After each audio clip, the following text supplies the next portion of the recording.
Meeting will come to order. And we'll have Sarge lead us in the Pledge of Allegiance.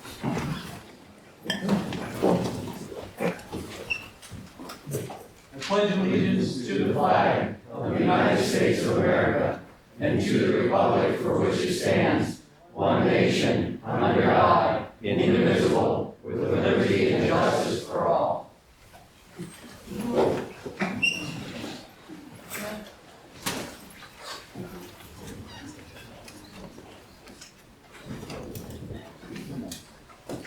All right, before we get started, is there any public comment with anything not on the items of the agenda?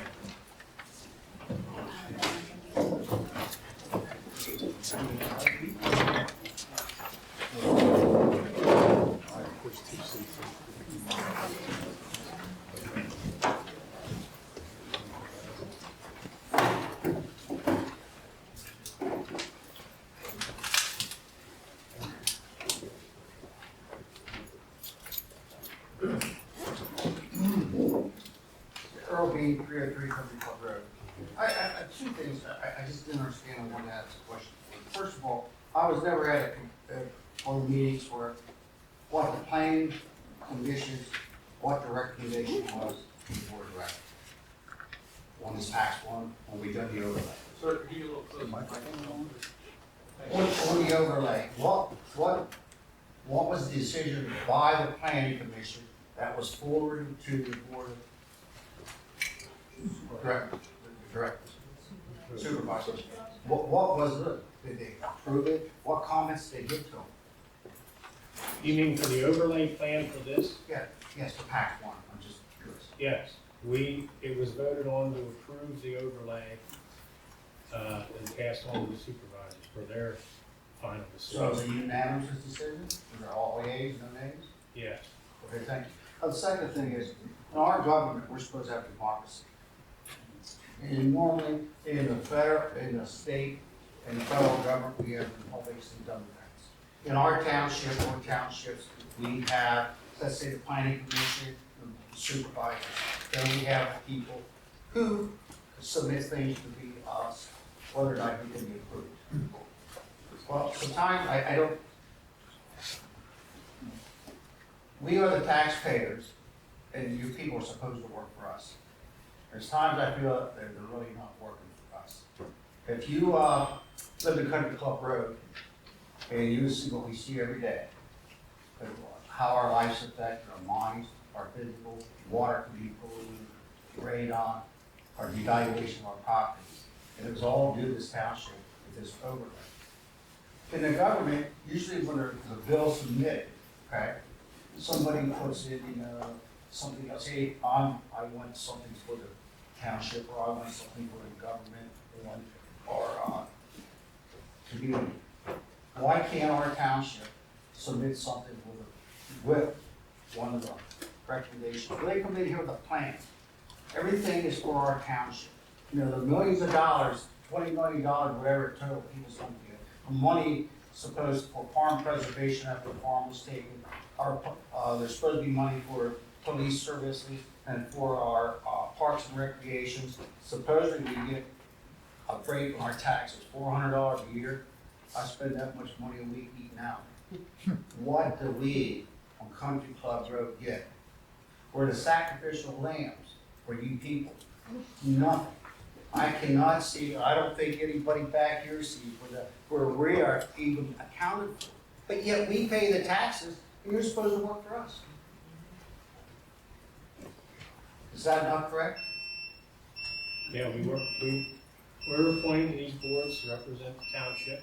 And there's been countless plans and plans and plans coming to us for over the years. And we vote on them and approve them and send them on to supervisors for them to look at and approve. There's three guys that set up here is the final word in this township. You elected, so you need to talk to them and express your opinion, and that's where it's at.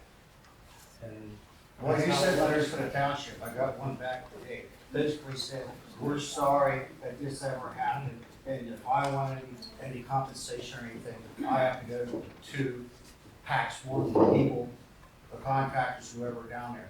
I have no computer, I have no idea in the world who I would contact. But I don't know how you people sleep at night for what you've done to us residents.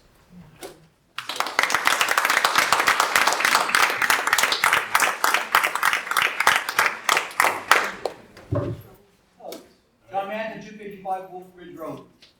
I can't answer that. I came out of my driveway yesterday, and I noticed that there was a truck from New Jersey. And on the side of the truck, it said something about an environmental impact study team. Is there something cooking on the west side of Wolf Ridge Road that people need to be aware of now, before it gets grandfathered in like the PAX 1 did, and just get rolled over into another development or another warehouse? Are there any plans for the Walters property on the west side of Wolf Ridge Road that we need to worry about now? I'm not aware of anything. Mark, how about it? Walters has been in communication with me about subdividing his property for. On the west side of Wolf Ridge Road? Yes. The west side, the side where you live? No, that's the east side. I think both sides. The whole property wants to subdivide it for housing. But I don't know, that's not imminent. Is that where they were looking, John? Yeah. There's also the 300 lots up on the Fry property that's gonna be developed. Yeah, but these guys were specifically right next to that gas pressurized station. It could have to do with the pipeline. Mr. Walters inherited the property from his dad, and he plans to build a house there and subdivide lots. Okay, thank you. So, one more second, please. So, is there gonna be a sign going up there that says, this is gonna happen, or it's being planned, or is it part of the overlay, or what's that? That's ground right now, if you could refresh my memory, please. What is it zoned as presently? Look at the map.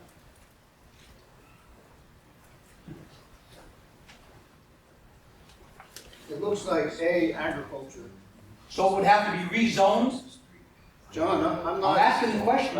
If you could call me and make an appointment, I don't think this is the time to really discuss. Well, he I just have not said he wanted to received discuss any- things I have not other rec- than, Listen, other than the data center, discuss it now, and that's what I'm trying I to have do. not received any plans from Mr. Walters. I had discussions with him. Will there be something posted?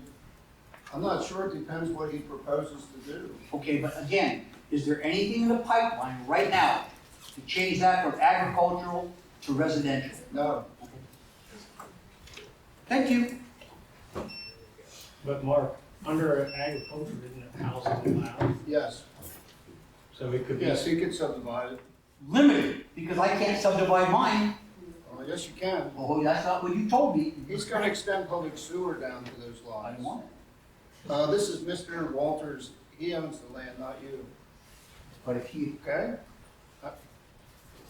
thank you, Mark. Yeah. Appreciate it. Anytime, just give me a call. Meet with me or something. Thank you. My name is Hilda Vasquez. I live in Country Minor West, 25 Buckeye Lane. I would like to know if you have considered responding to the resident of Country Minor West regarding the damage they are suffering to the project this commission is recommending. This project is not entirely clear. I received my right to know and I found a lot irregularity, specific technical questions with Mark Carpenter.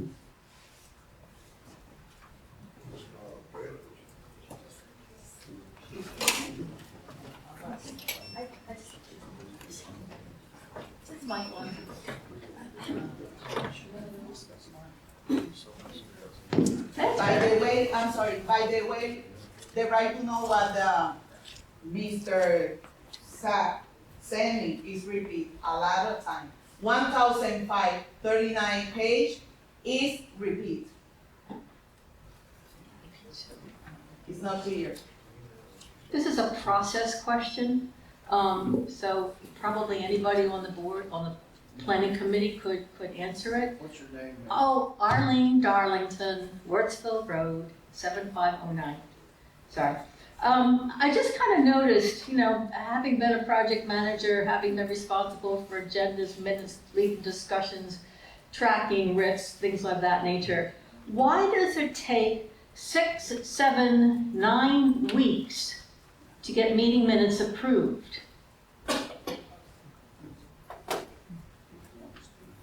Somebody's got to be able to answer that. Our regular secretary has been out due to health issues, and where is she tonight? Eileen has been filling in to take care of the reports. Since February? February 23rd meeting minutes were approved on April 13th. That was 7 weeks. The minutes of April 27th are on tonight's agenda. That's 9 weeks ago. The minutes from May 1st are on tonight's agenda. Those are 6 weeks ago. How can you possibly communicate and work efficiently and inform the residents if you can't even get the minutes out in the same month? Seriously, that's a real big problem, and who's going to fix it? That is to be handled by the supervisors. They appoint who is the reporting secretary. Zach, do you have any answer?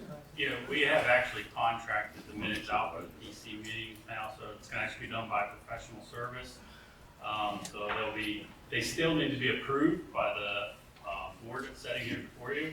So the minutes will be completed, they'll be reviewed by the board, and they still need to be approved before they can be published. Okay, so there's a meeting tonight. Who's recording the discussions? Okay, cool. Am I on there? Yeah. Okay, and then they go to some professional writer who's going to generate minutes, and what's the turnover time for that? It'll be fairly quick, but they won't be approved until the next meeting. But what's the turnover time? This contracted person, you contracted me to get minutes out. My contract says 48 hours I have to get draft minutes to the board. Is that what the contract says? They will have them out before the next meeting for the board. No, that's, If they cancel boards, it's a long time sometimes. yeah, I mean, you guys canceled the meetings in June. No, seriously, who can't generate minutes in 48 hours? If they can't, you've hired the wrong person. I'll do it. I mean, seriously, this is. Company, this would not be allowed at all. No, the minutes are not published until we review them and approve them. I And understand. the earliest that can be is at the next meeting. I understand that, but the next meeting is typically what, 2 weeks later? Yeah, so no minutes can be published in less than 2 weeks. But they can be reviewed. Draft minutes can go out to the planning committee or the board of supervisors within 48 hours. That gives you guys about 10 days to review the minutes so that when you come to the meeting, you already have your points, whether you agree or disagree, and they should be approved pretty much on the spot. I'm not kidding you, 6, 7, and 9 weeks. Oh, I'm not arguing with you, but if they were presented to us, in the 22 years I've been here, I don't remember ever a case where we did not approve the minutes the first meeting that came to us. Okay, well, that's great. So you're not the bottleneck. The bottleneck apparently is whoever's taking the minutes and getting the draft to you. So again, Zach, what's the turnaround time for this new and improved process to get to the board or the PC? It'll be hours from the time. But it's not gonna take her 2 weeks to do them, Okay, but it'll be done before the next meeting. okay, all right, cool. I used to work for the city of Irvine in California, and we would have draft minutes up after the city council, like within 48 hours. Ready for just a review, so people would know what actually happened at the meeting. Okay, well, that's not what our board has approved. Our board will not post the minutes until they are approved by the board. So how do you change the process there? Talk to your board of supervisors. I am. Friday. You're How do you talking to change the one. process? What we're saying is you have a very important thing that everybody's doing, right? This is important to everybody. You guys are spending countless hours and so is everybody else, right? So how do we change the process so this very small issue that's growing isn't an issue anymore? If that's where it needs to change, then how is that to change? How fast can it be changed, Zach, do you know? We'll discuss it, we will. We will discuss it as a board, we will. Okay, thank you. So can we get that documented and then can we have an answer back when? 9 weeks. We have a board of supervisors meeting on Friday. Great. 7:30 a.m., is that the one? Fabulous, thank you. Hi, Jody Shibble, 8 Berry Drive, Carlisle, Middlesex Township.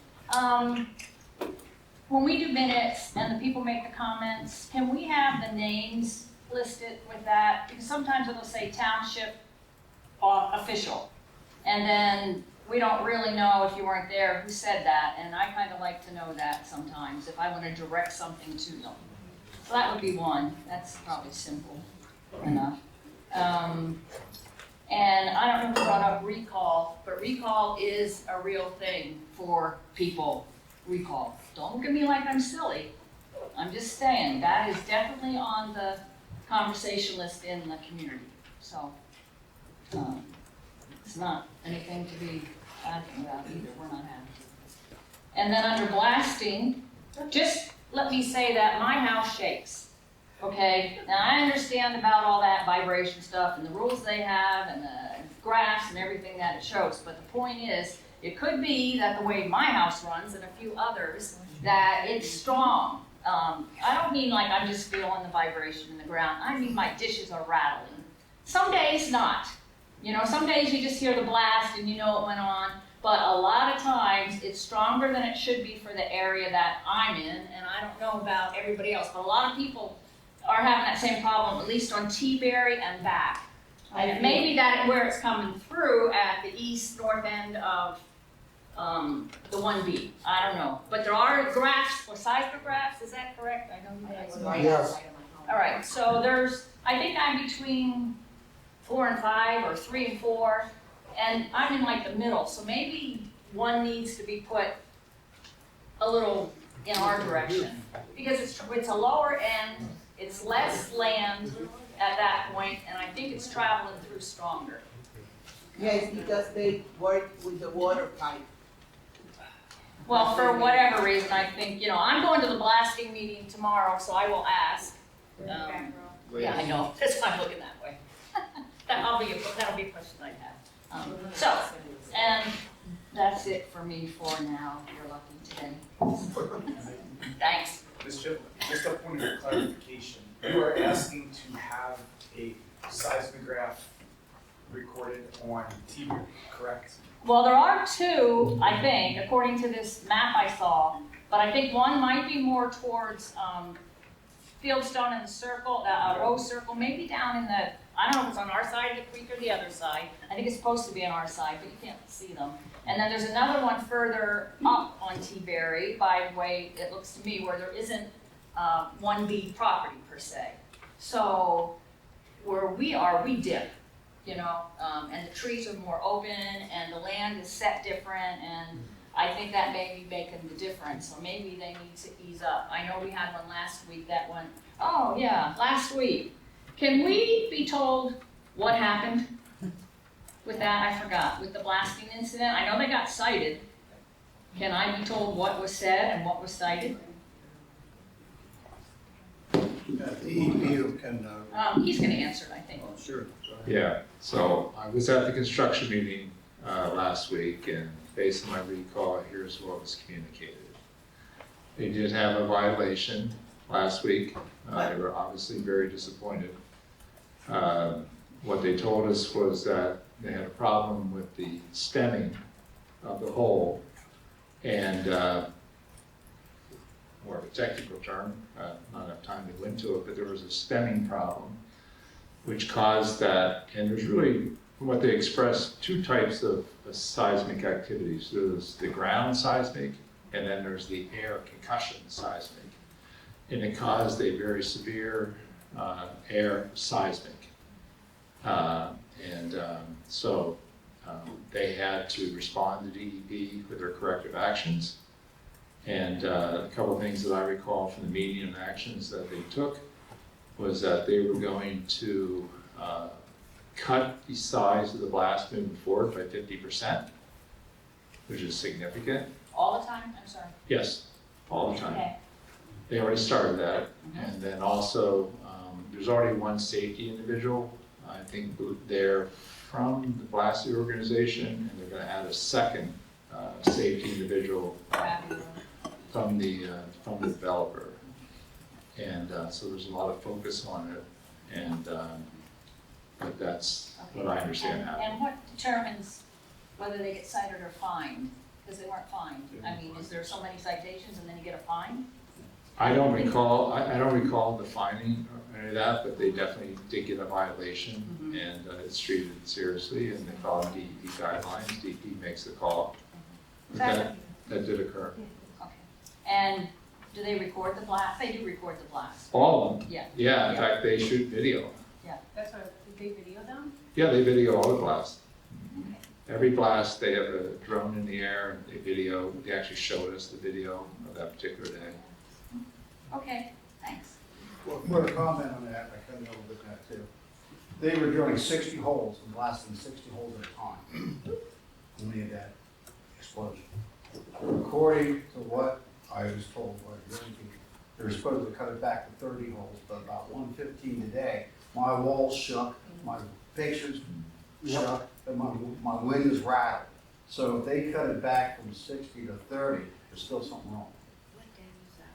I don't have an update on today's blast, but They're supposed to cut it back to 30 holes. they did assure us that they were cutting it in half. And the people in charge, Fabio, he ignoring the complaint. He been in my home around 1 month ago, and he determined, I don't know what he used for determining that blasting don't cause any damage in my mobile home. A lot of residents around my community talking about that, because the mobile home is not the same structure like a home. The data center or the people who in charge have understand the mobile home is different. We close to the project like Meadow and a lot of residents. They were close to the creek. We need attention. We need somebody in charge attending the residents to Country Mile Northwest, because doesn't matter what the project may have a permit, no permit, violation, whatever. The resident need attention. Fabio is not attending the complaint. He ignored. Well, there's no obligation of the developer, as was mentioned here this evening. They are holding 3 invitation-only meetings in the different groups of residents around the area. They held one, I think, a week or 2 ago, and they have 2 this week. So if you've got the invitation, I encourage you to go. I would just like to get a phone call back when we call. It would be nice. I have a whole split view now in my house because of last Sunday. I would, again, the planning commission has nothing to do with it, but I would encourage you to continue to get attention, and I would call the township and make sure that you're getting it When I addressed. called the township, they told me to call the blasting company. Who's they? Who told you Whoever that? answers the phone here tells me to call the blasting company. Yeah, last time, Mark Carpenter told me that. My recommendation is get their names.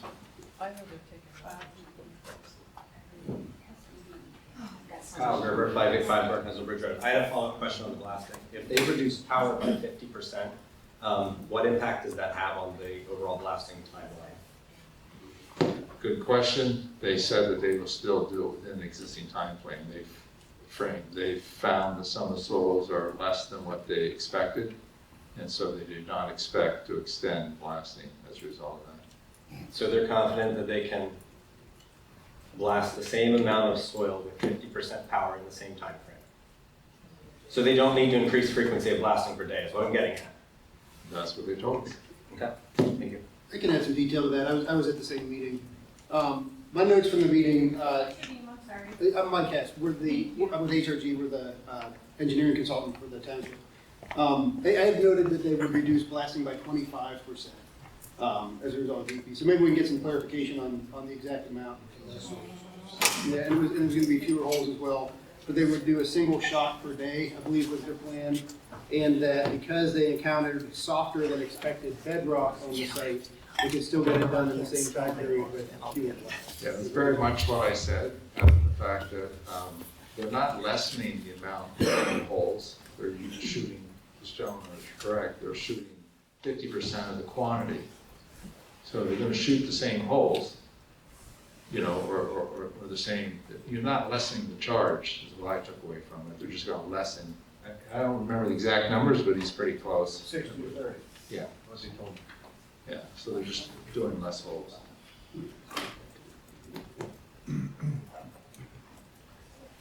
Okay, now we'll proceed Thank you. to plan TPF 2528. Discussion, possible recommendation. Preliminary. Oh, all right, you have a minute. All right.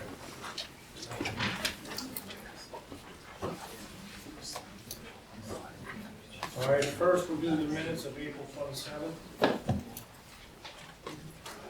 Motion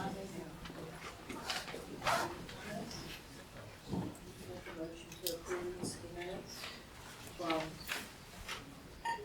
April 27th. Been moved and second to approve the minutes of April 27th. All in favor, aye. Aye. Opposed, nay. Passed. All right, now we'll review the minutes from May 11th.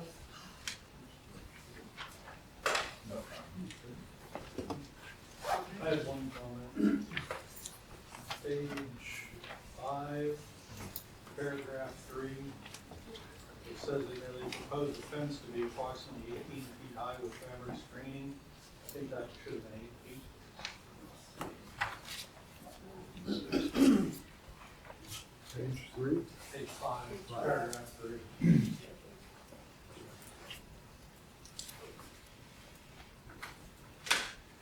That will.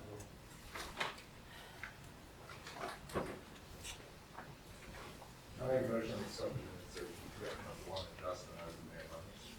Second. Been moved and second to approve the minutes of May 11th. All in favor, aye. Aye. Opposed, nay. Motion passed. Now, we'll move on to discussion. Possible recommendation of preliminary final land development plan for Awful Hayes Solar Development on Shady Lane.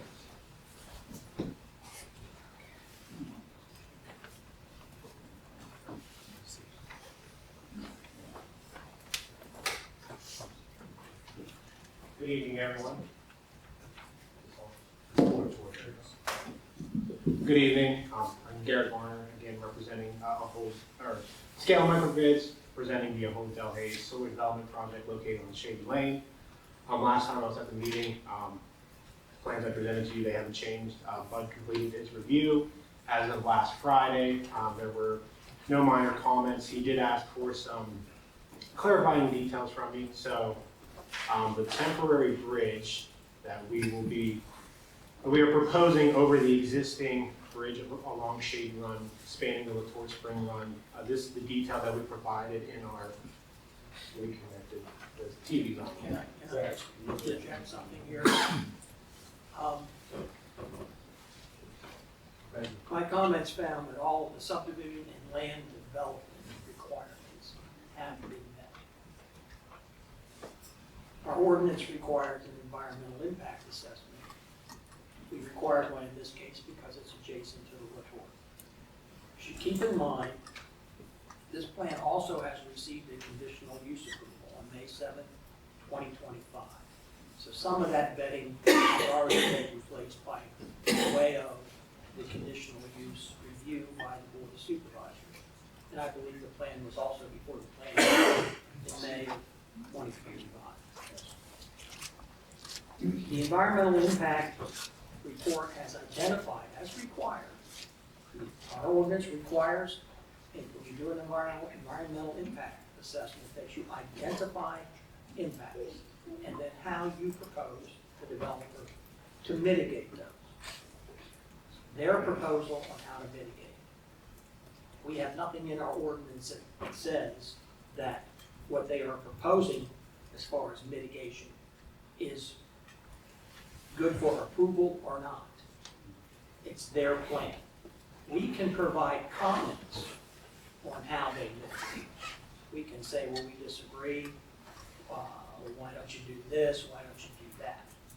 But our environmental impact assessment requirements are so, basically a lot of that is very subjective in nature. They've identified a couple of impacts.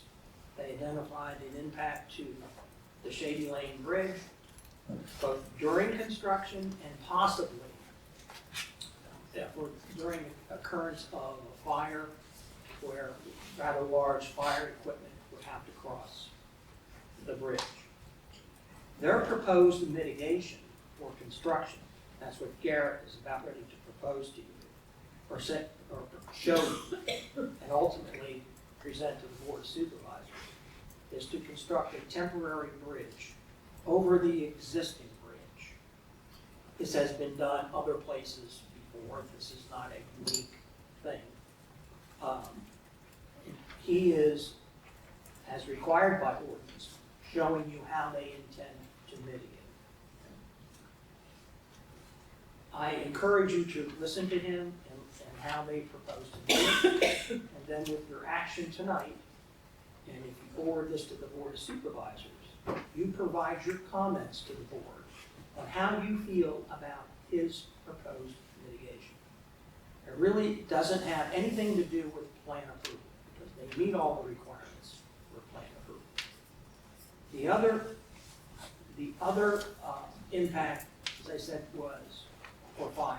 And Garrett has been working with Ed Bean, our emergency services director, and I have spoken to Ed Bean as well on how those impacts can be mitigated. You have copies, I think, in your packet that Mark provided you of Ed's comments about this. And I don't want to speak for Ed, but he feels fires can be fought on that side of the bridge. He explained how, but he also wanted to interject that in the future, he suggests that somewhere along the line, the township get together with the fire companies and the Beatty family who have the farm on the opposite side of Shady Lane that has a lane through it off of Claremont Road, Shamball, into this property, into that section of Shady Lane. Somewhere along the line, the parties get together and work out a future plan for access to that side of the bridge so the fire company can fight fires that way.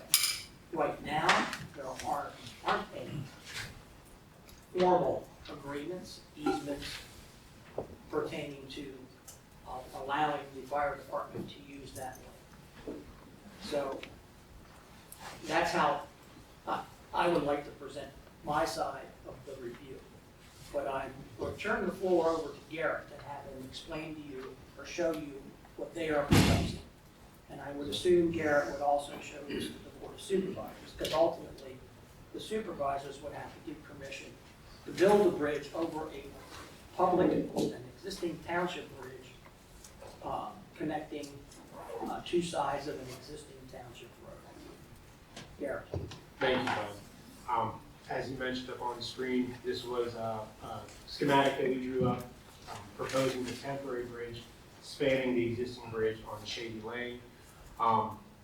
This technique, as Bud mentioned, has been done. I do have some photos. Some of our inspectors in our Ohio office actually inspect one of these exact same bridges that was supposed to be temporarily, but unfortunately got left in place as a permanent bridge. It is the very same scenario. So the plan would be to construct this overnight, coordinate with the residents along Shady Lane. There would be a closure while they construct this. It would be maybe 12 to 24 hours to construct this. The temporary bridge would be placed on steel plates and wooden bearing blocks on stable material on both sides of the bridge, and they would build up gravel ramps at a slope of maximum 6%. This type of temporary stream crossing will require a GP8 permit with DEP. We've already been in contact with the South Central office to get that permit application started. So this is the plan as far as constructing the temporary bridge. And Bud, you asked about what these might look like. This is the exact brand, this Mustang Extreme hinge bridge installation is a temporary bridge that the civil contractor is proposing in this scenario. And then, as I mentioned, these are taken from Ohio, and this is that exact same temporary bridge manufacturer. As you can see, it was placed over top of an existing bridge. It was been left in place as a permanent solution instead of reconstructing that bridge itself. As Bud also mentioned, we provided a fire prevention and safety plan for the township in case of an emergency.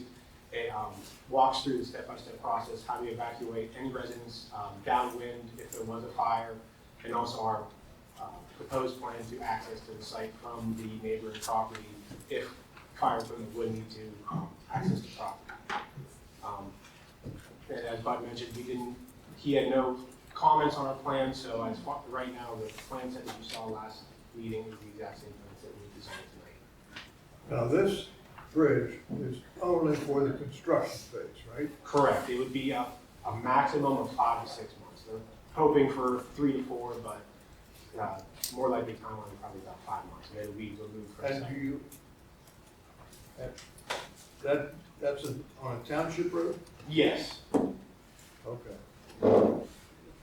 And we have to go through all the proper bonding as well. We would exceed the Insurances, timeline. bonding, the whole 9 yards, yes. What's the difference in width between this and the existing bridge? The temporary bridge would be a single lane bridge, so it would be about 14 feet wide. And we would have to provide proper traffic mitigation, so they would have to stop on each side of the ramp to make sure there was no collision. Also, we would give right away all the residents, any residential cars that are traversing it during construction, so construction would have to wait on the residents traversing the bridge first. And the weight is suspended on the ground on either side of the bridge, no weight on the bridge. That is correct. I oversized the bridge. The span of the bridge right now is only roughly about 30 feet. I proposed a 50-foot bridge. That would give you about a 10-foot bearing on each side of the existing bridge deck. And has engineering looked at that load angle, how it's dissipated out? Just like a road would die the same way, the angle dissipates out on about 45-degree angle. Does that get down to the footing of the existing bridge? That has not been checked, but I can verify that. And they are, I advise them that prior, as I would the board, if the board should choose to allow this to happen, before that happens, we would have it thoroughly, all the engineering designs thoroughly reviewed. There's a lot of engineering detail that we don't want to let the need to get into tonight. That's correct.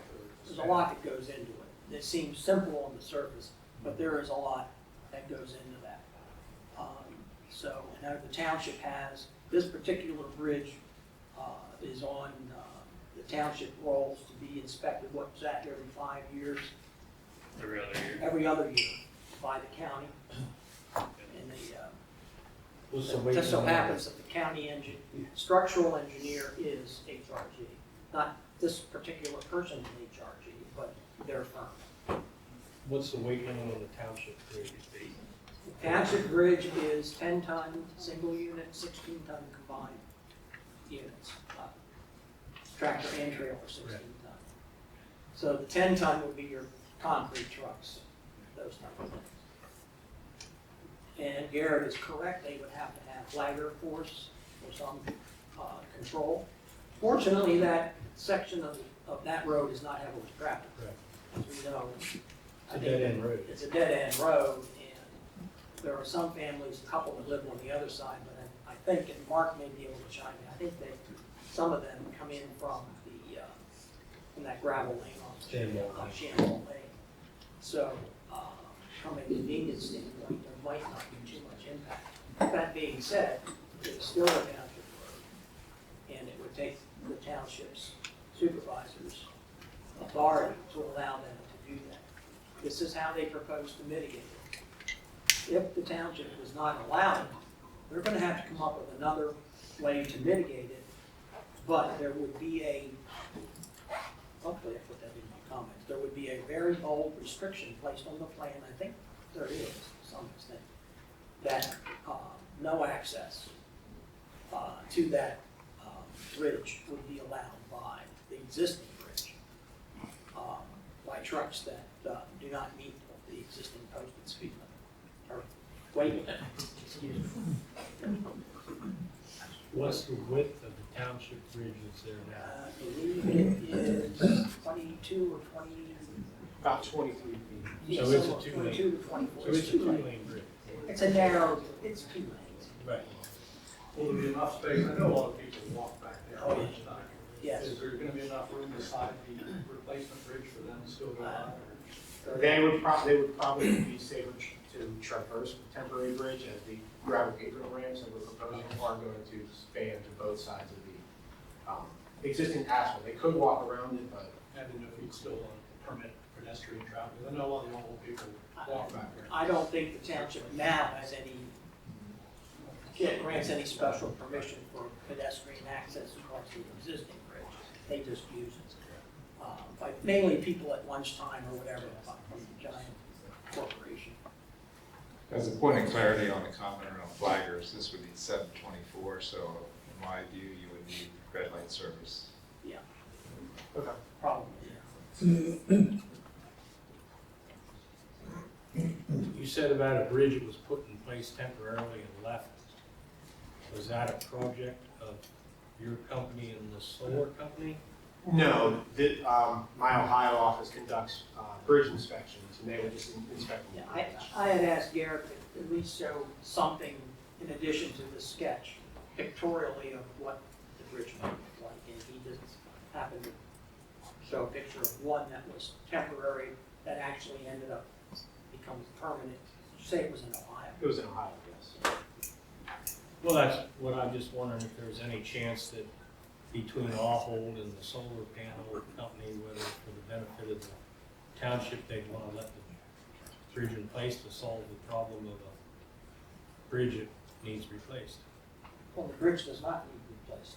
Our bridge right now Oh, does not. at 10 ton. Yeah, and other than this one instance, Okay. there's no construction. I mean, a 20-acre piece of ground is the last remaining Right. piece. Okay. So there would be no requirement for a permanent bridge there. Do they have garbage service back there? Pardon? Do they have garbage service back there? Mark, do they? Yes. Yes. How does that garbage truck get across? Yeah. I'm not sure. That's a good question. That's a good question. I don't know. Quickly. John Manson, 255 Wolf Ridge Road. Is that road going back there that's gonna allow them to go over that bridge? Is that road suitable to carry the weight of the trucks that are gonna go back there without causing any further damage to the township road? And if so, who's gonna pay for it? Who's gonna pay to fix the bridge abutments after that bridge, if it's taken out? Who's gonna pay for that? The road will be bonded. The existing road will be bonded. We have a typical excessive weight bond that's required for any construction on any township road that is posted. Okay. With that, without getting into details, that bond should cover any structural damage to that road. They will have insurance. It'll be covered to the hilt. But just so I'm clear, once they try to remove that bridge, any damage that was caused by that bridge, That's correct. after an inspection of the abutments of that bridge, It will be inspected for any damage. Naturally, after it's out, it will be inspected for any residual damage to the existing foundation wing walls. That's standard operating procedure. and you say the bonding of the road, Yes, that means that they're gonna fix anything that goes wrong with it, that is correct. at their cost. At their cost, at the bonding company. Okay, thank you. You're welcome. So it does beg one question. How do the construction of the bridge equipment, how does that get on the other side? How is that achieved? So the bridge will be put in place via crane, or, and I think this one's small enough they can put it in with, actually with an excavator. That they would then traverse the bridge and use on site. As far as bringing the steel plates and everything across, those should be small enough to traverse the 10. Thank you. Anything else? I have nothing else. There are waivers on this plan, I think, Mark. I had 1, 2, 3, 4. This is a two-sided. 1, 2, 3, 4 waiver requests. But you're eliminating one, correct? When I read your notes. Yeah, the sewage line. Yeah, sewage line, correct. So we There were 4 requests that were eliminated. Yes. I do have one question from the last meeting. How did your conversation go with the landowner for alternative access? I'll let the applicant do that. Yes, so I know they've been in contact with, Oh, please, you identify yourself, please? oh, sorry, yes, my name is Jane Dentist and I work at Scale. I'm the project manager for this project. We haven't had direct contact with the landowner yet because we found an alternative solution, which is building a temporary bridge. So if that solution is not feasible after we go to the board of supervisors, then the next step is to engage with them. Well, my comment on the planning commission to the other members would be that having read Ed Bean's response, even though he approves it, I find it odd that we would contribute to an inappropriate situation. And that is, further firefighting. It looks a little questionable to me. And, I wish you would have acted on what was requested, but you chose not to. And I don't think we should worsen an existing situation, even if it was done at not the best level in the past. So I have an issue with that. You're saying you would have preferred that they got the right away from the lane. So after construction, we still have fire truck access challenges. It's not really ideal. Right. And the idea of a group of people getting together after, even before it's approved, they're reluctant to do it. And I just don't trust that anything will be done. So I don't like the idea of us recommending something to be worsened when we've been identified as a problem. I think it should be remedied. And essentially, that's sort of where Ed Bean was coming from. Right. We can handle it, but there's a better way to do it. Right. And the better way is the access road from. Yeah, that would involve private agreements and easements. Or bridge, new bridge. And I would suggest, on the other side of it is, I would suggest that if we're going to take any action to move forward, that be put in there as a condition. Well, you said it was more of going to be a recommendation. That is correct. Yeah. The plan meets all the Yeah. ordinance requirements. Yeah. This is addressing their proposal on a mitigation of environmental impact. They identified the impact. They're prepared to mitigate. The mitigation is acceptable, may not be the best, but it is acceptable by the fire, by Ed Bean, and it may be acceptable to the board of supervisors. The supervisors are the ones that ultimately make that call. I find that most people are reasonable, and we're talking about a once occurrence to have access. And I think most people find that an emergency to be acceptable without even attempting, even if you had to sweeten it a little bit. So I think failure to do so shows a lack of dedication. So now I've repeated myself 3 times. Tell me about it still shows up on some of your prints now, that shows as extinguished. Tell me about the denial of access by covenant to the front of the property.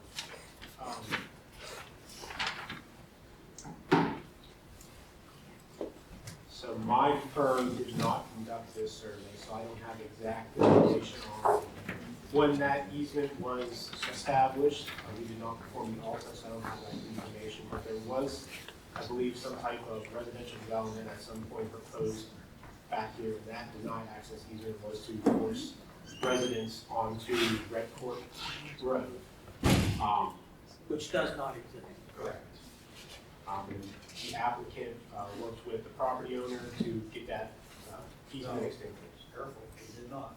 They did not, they did not. That's correct.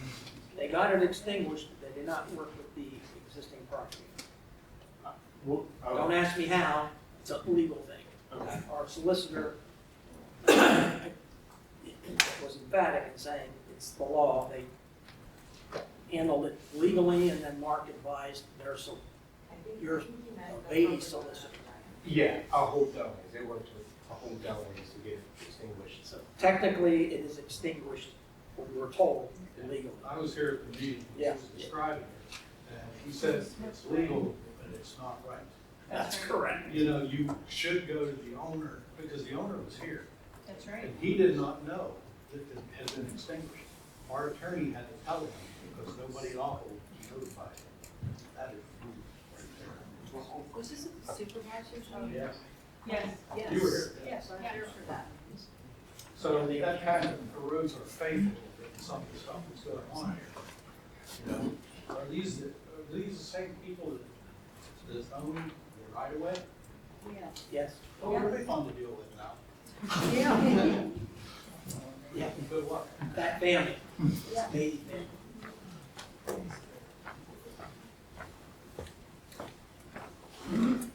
So, gentlemen, they made a presentation, I rattled my mouth off, so the rest is up to you.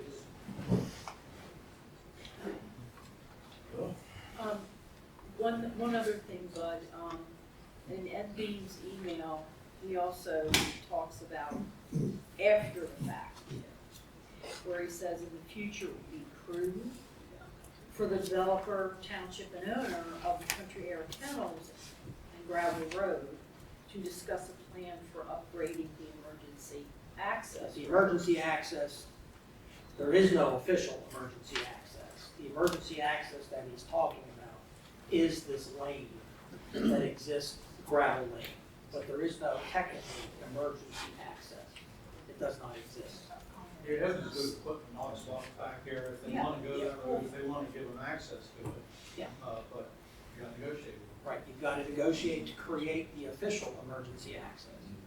Right now, Mark was telling me, right now that lane is being used for concrete trucks that are delivering concrete to the baby that's building a house right next to this site. So then it is accessible by a fire Well, truck. so far, Mark tells me it's held up, but from what I understand, it's pretty crude. What's the It's concrete basically truck shale. away?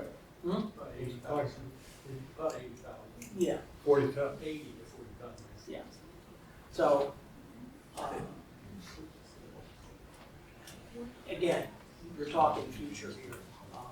I agree with that wholeheartedly. So right now, But how do you ensure this future? We don't. We don't insure. That's up to the board, and not even the board can't. I'm just speaking unofficially, not as a lawyer. I don't think the board can force them to come to an agreement between the two property owners. I don't know. Maybe I'm wrong. Maybe there's some law out there that says in the, for the sake of public safety, something like that. I don't know. no, they can't, because this property, 20, 30 years ago, they wanted to build a warehouse back I remember. there. And all this fighting went on about whether it could go or not. And Kirk Barnett, who owns the veterinary clinic, the only way this would be approved is if they would put a center, they were gonna have, they had to put 3 lanes out of 11. They had to improve that intersection. And I the recall, only I way was- they could do that is if Kurt agreed to sell them the ground or a right of way. And I looked at Kurt in that meeting and said, you're not gonna give them a right of way or sell the ground. He said, never. That was the end of it, Yeah, that because was they then. couldn't do it. So the same way here, if Beatty's don't wanna give them a right, sell them a right of way or whatever access For emergency for purposes, emergency purposes. not for regular access. But now my question is right now, with fire trucks are getting bigger and bigger, if there's a fire now, the only access is to come in Stambowl Lane and back this road may or may not be muddy. I don't know. Is And Mr. to answer Beatty that- here? You said the owner's here. I don't know. No, he was here last time. Tracy, I don't know. Ed can answer that. But again, we are not in a position, at least my opinion, to force anybody to do anything. So what I gather from our attorney, and it will also be brought up with the supervisors, I'm sure this will be discussed this coming Friday morning, if you come Friday morning. Going to be here? We get recommended for approval. So you're gonna stay overnight or travel back to work? They're from Pittsburgh area, or the following Wednesday. But, it's just So one of those. legally, they have solved the problem of crossing the bridge for construction. Correct. That's correct. If we They have a plan, let's put it that way, they have a plan. It's a moron. And the plan is, To go over the bridge. from the standpoint of engineering, it's sound. sound. It appears, I'm gonna use the word, appears to be sound, not having reviewed all the structural input. But based on history, and past experience of this type of bridge, I would say it appears, it's not unreasonable to say that it appears to be sound. Okay. Now, further down the road, we have the challenge of fighting potential fires, right? Further down the road, that's an issue that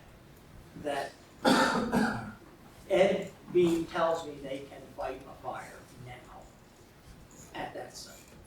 Ed's comment was that they would run a 5-inch line from the hydrant on the pipe to the head of the bridge and put a Y on it, and take 2 attack lines back to fight house fires back there. The hydrant's at the kitchen shop. The hydrant's right Is up it the kitchen top? at the kitchen shop, it's not that far away.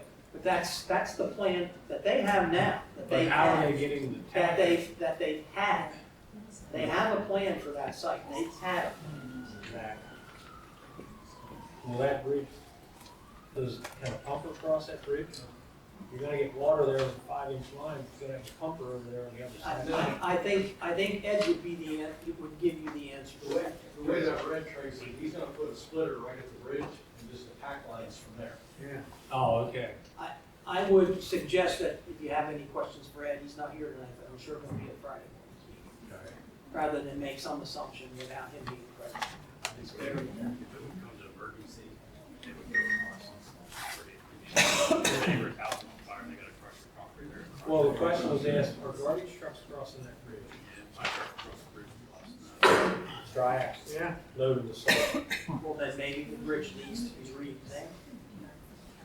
I mean, there's a lot of what is here. Well, if they're crossing with a And, dry axle. if they're crossing it with tri-axle, Crossing it, usually crossing it, you get it crossed. well, it's still crossing it, and it shouldn't be crossed if those trucks exceed the posted speed limit. So there's another, is the posted speed limit, weight limit, is the posted weight limit correct? So it's 10-ton, posted 10-ton weight limit. If you're crossing with a tri axle, loaded with salt cinders. So you're at least 73,280. That's 35. So are you That's Are you 36. giving them permission to cross that?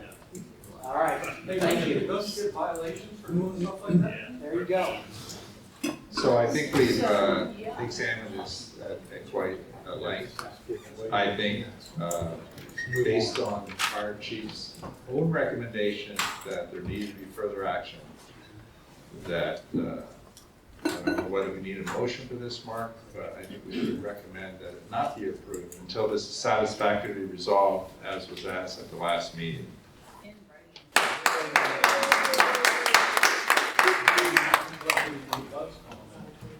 It's not our job to approve all the alternate things. Construction project. You can make a comment directly to the Board of Supervisors, what Jim just said. They're the ones. The plan meets the ordinance requirements.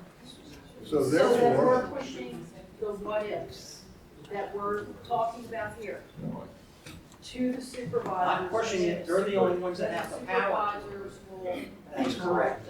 my take on this is we don't have a basis to recommend denial. Maybe unfortunately, but we can recommend approval, but. You can recommend approval and provide comments on the mitigation plan. That's right, and say, Strong but, comment. we can fill in the blank, yeah. Well, I see it differently when you create a public hazard, and our own fire chief has said it needs to be further action. I don't know why we would approve anything when the fire chief says that he recommends further action. I can understand that, Jim. Yeah, I understand that too. If you read the email, though. I did read the email. It 3 times. says it meets the satisfactory I requirements. agree with you. I have been fighting with this personally myself. He follows up and he says, in the future, Yes, but it would, are you gonna let me read it? read the part before that. I read that, and he follows up with a caveat, and he says, I in the, find this plan to be satisfactory and fulfills the requirements for the fire department and emergency services. Yes. and he goes on to say, please don't interrupt me, in the future, it will be prudent for the developer. I take that as a recommendation. It's a suggestion, strong Yeah. suggestion. Yeah, so again, I don't think we should be creating, situations like that. Because we have a habit, there's kind of a habit of, well, it's not really approved yet, or it is approved, and yeah, somebody's gonna do something, So at some point it has to, you have to draw the line.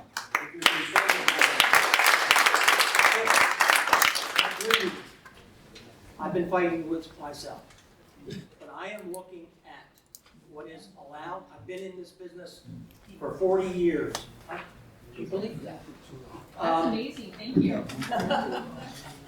Well, maybe not that long, but it meets all of our requirements for plan approval. Without emergency. Okay, now, the catch is, it's not a catch. We have no legal basis to deny it based upon his mitigation plan. There's nothing in our ordinance that says, Back to the updated ordinance. I agree, but we can't handle it now. We can't address that now. We have to address what is presently on the books. On the books right now, we cannot, oh, don't interrupt me, please, Okay, please. I'll hold on, ask after first, thank you. We can only address what we have on the books. What we are allowed to do is address how it is mitigated and provide comments to the board. Where the board has the power now is because it's on a public road. So the board has the power to approve the mitigation or deny it. If they deny the mitigation, okay, guess what? They're gonna be talking to the babies. My suggestion and recommendation to you is to approve it, but add a strong comment about doing something in the future, what can be done, what ordinance can be changed, so this does not come up again. But I agree with you.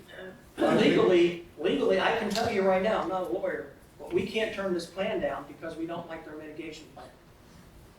What about the way you feel? And so, if we were to approve this with a strong comment, Yes. and this goes to the Board of Supervisors on this Friday morning at 7:30 a.m., Yes. they're going to know what that strong comment is. Yes. They should. You got township manager here, you've got Mark here, you've got me here, okay? And anybody else that wants to come. I know where you're coming from, there's no minutes ready. Yeah. For Friday morning. Right. And I have personally seen that happen. Well, they, Because You I've come gone into to the the meeting Friday morning? supervisors' meetings just to follow the trail, to see what happens and what's discussed. well, this and is a what's case said. where So, planning commission members should all come to the supervisors meeting on Friday morning. Huh? There you go. If you feel that strongly about it, then come to the meeting.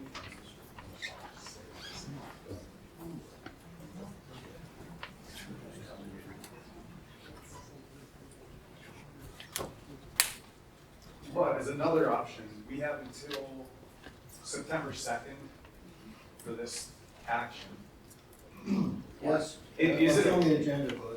Doug said it needed to be acted on tonight. Is it appropriate, Not this one. if we were to act, to say we recommend approval of waivers as you stated, and recommend approval with the conditions, your letter to the commission, the county, but then can we add a third condition for our recommendation to the board that says the developer acquire an agreement with the landowner for emergency access prior to them acting? You can add any condition you want, I would feel more Whether confident it adding is- that in. whether that is a condition that can be satisfied or not, I can't answer. But you can add that condition to any motion, any condition. Is that way you worded that we only recommend approval if that happens prior. I think that's a good way to put it. That would be our third condition.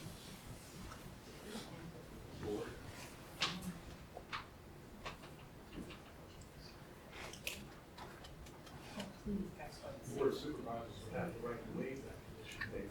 They do. They have the right anyway without us recommending. They have the right, if this plan, to be honest with you, if this plan were, if you recommended the plan be denied, come to think of it, at this meeting, they have the right to come to the supervisors anyway. And the supervisors can approve. And the supervisors can approve. So ultimately, the way the system is set up, the supervisors are the ones that can control this. And their solicitor will be have to be here. I don't want to be a solicitor. What is your intention to approve that project if that project is not good? It's emergency access, why? What is your intention? Well, they're gonna act on it right now.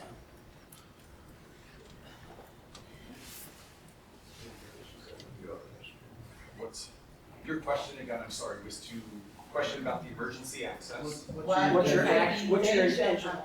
That's what we're discussing. Is the emergency access.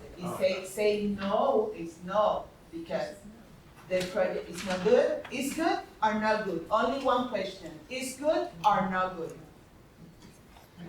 Respond. The project is good or not good? Because the project is not good, why you continue around, the same way, looking for something in the corner? Oh, let me see if I found it. The project is good or not good? It's not good? That is charged. That's it. We are bound by laws. We're not. The project. We are bound by laws. The project is for soil handling. I'm sorry, like I said, I worked for the city of Irvine, I worked for Public Works for 12 years. I've never heard of a project being approved without emergency access. It has. Ever. It Ever. It hasn't. I'm grateful that at least we got the plans on the screen for the It last time. has we worked emergency, back on this. our emergency services director, I'm not advocating for this. I'm trying to answer your question. Our emergency service director has approved this plan. So what I understand. But he is making a suggestion for the future. This is next to homes. And the last question I had in the public comments, Just that somebody came up and said, what happens if a windstorm comes and one of those panels come up and damage a home? I never got an answer out of that public comment, that who would be this, and now you're saying, never got an answer out of that when I asked that question. Like, if a panel comes out and damages the home, what would happen, who would pay for it? And now you want to approve a plan without. Well, for accuracy, Yeah. respectfully, it is in the minutes and there was an answer. Okay, And it's in found the by their insurance of the owner. That's correct. It's in the minutes. In the, The ones we just approved. the ones you just approved, okay. That evening they answered it. The developer answered that evening directly to that question. Okay, I remember hearing a mishmash of, I'm like a yes or no type of person. Sarge? See, John Mack, 255 Wolf Ridge Road. When Phil sat up there and said, he quoted the coach from the Philadelphia or Pittsburgh Steelers about exceptions and waivers. And if you all remember that, Mr. Guy, you remember it. Yes. We're not given exceptions and waivers because they're not in the best interest of the township. So why would we go forward with a program, with a project that they keep piecemealing? Can't we just table this until they get their stuff together and bring us back here a comprehensive plan of what they're gonna do and how they're gonna take care of the fire situation and the landowner and all that stuff? Why are we doing piecemeal? Why are we getting a little bit of this, a little bit of that? Let's get a waiver for that, let's get a waiver for this, let's get an exception for that. Why can't we just have them come to us with a comprehensive plan and say, this is the way it's gonna be, 1, 2, 3, 4, 5. Instead of us going around and around and around and around in circles and wasting everybody's time. When you say they, you're talking about the. Yeah. They have. Where is it? Where's all the exceptions? Where's all the? Presented it. But there's more exceptions and there's more waivers and stuff. There's waivers. You just said there's 4 of them. Standard waivers that we grant almost all the time. Why? Sarge, because. It's Colonel, you can keep calling me Sarge if you want. Listen to me. There are ordinances that we have, and to every ordinance, anybody, you can always grant a waiver. Not every ordinance is 100% bulletproof. Waivers are allowed. Okay. If they are reasonable. Okay. So that's why you see almost every plan that there are waiver requests, because they are reasonable and practical to grant. But by their own admission, they have not spoken to the landowner of the property. The waivers have nothing to do with that. The waivers that are proposed, I'm gonna read them to you. Please do. Okay, then listen. Hearing is turned up. Okay, listen to me. Yep. And I am not advocating, I'm trying to make a point. Okay? Request for relief from the requirement to submit a DEP planning module. Not needed. That has nothing to do with emergency services. Relief for request from the sounder specification for pavement materials for the private access drive. And that's nothing to do with emergency services. They submitted an alternate design that is good as or stronger than what we require. Request for relief from the requirement to construct a sidewalk along the property frontage of Shady Lane. There are no sidewalks on Shady Lane. So it's unreasonable for us to ask for that. I recommended granting it. And the last one would be to request for relief from the requirement to construct curbs. There are no curbs on Shady Lane. There's no need for curbs on Shady Lane. So it would be unreasonable for us to require it. There you go. Did you see anything there that had to do with emergency services? Huh? The road. No, the road is the access into the site. You have no idea, Sarge, because you haven't seen that. What time? It's Colonel. Colonel. Okay, Colonel. We called you Sarge, I will now call you Colonel. Thank you. Become more familiar with plans if you're going to make an objection. Well, my objection is not to We your as waiver. engineers, we review plans to the nth degree. And I am going to say right now how I feel about this. We do our best to make sure that the ordinances are complied to. We do not grant anybody access or approval or recommend approval for something that should not be approved. We take our job seriously. I'm a professional. Yes, sir, I agree.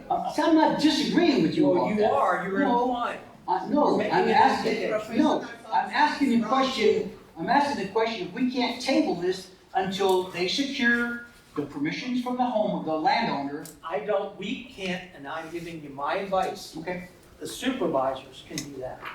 But we're gonna recommend to the supervisor. We are recommending, they can vote on this plan with a comment, recommend that they try to get, or try to get, I'm not a lawyer, I don't know that they can get that emergency access, and that's all. It has nothing to do with the waivers that you stated.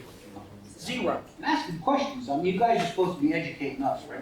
Well, then let us educate you. I will. Thank you for your time. You good man. All right, we're gonna move on here.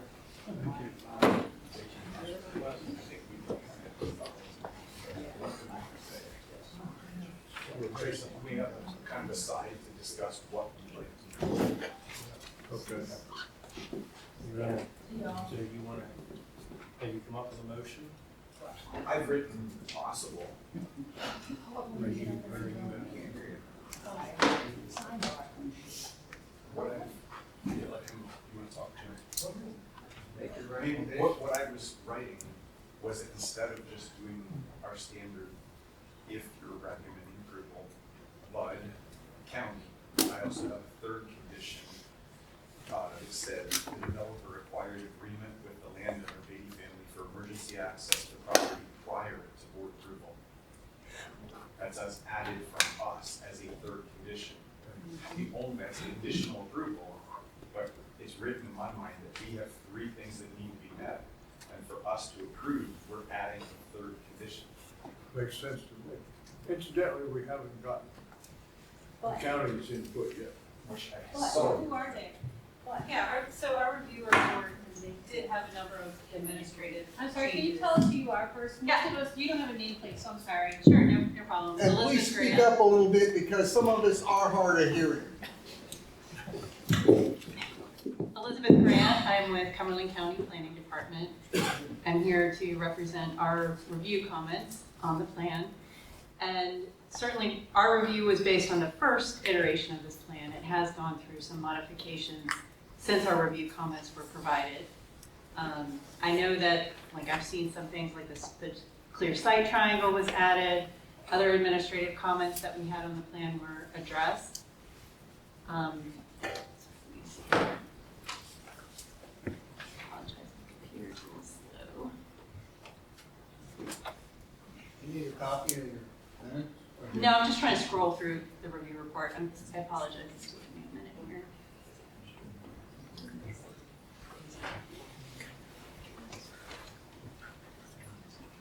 I would say probably the one more substantive comment that we just had was recommending considering additional vegetation in that 100-foot buffer from the Latour Spring Run. We will consider that. Let's put that in vote. I have condition to meet the conditions of county planning dated January 22nd. Sorry, Elizabeth, that's your most recent, isn't it? Yeah, we didn't do a review of the most recent iteration of the plan, so yes, that was dated January 22nd. That's what I Good. There was just one more thing, looking through the current email with this current prints in, just so we know what construction is going to take place. It appears that the PPL is going to run across 81 now. Okay, not that way, the city lane will be impacted by PPL construction.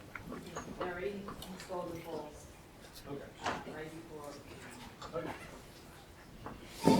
So I had one more comment, I'm sorry, just regarding the bridge, and this isn't necessarily a comment on the plan, but just as the township's aware, we do have funding available through the Cumberland Bridge Program if this was determined to be a priority for the township to look at the structure of this bridge and make improvements or rehabilitation. Thank you. Thanks.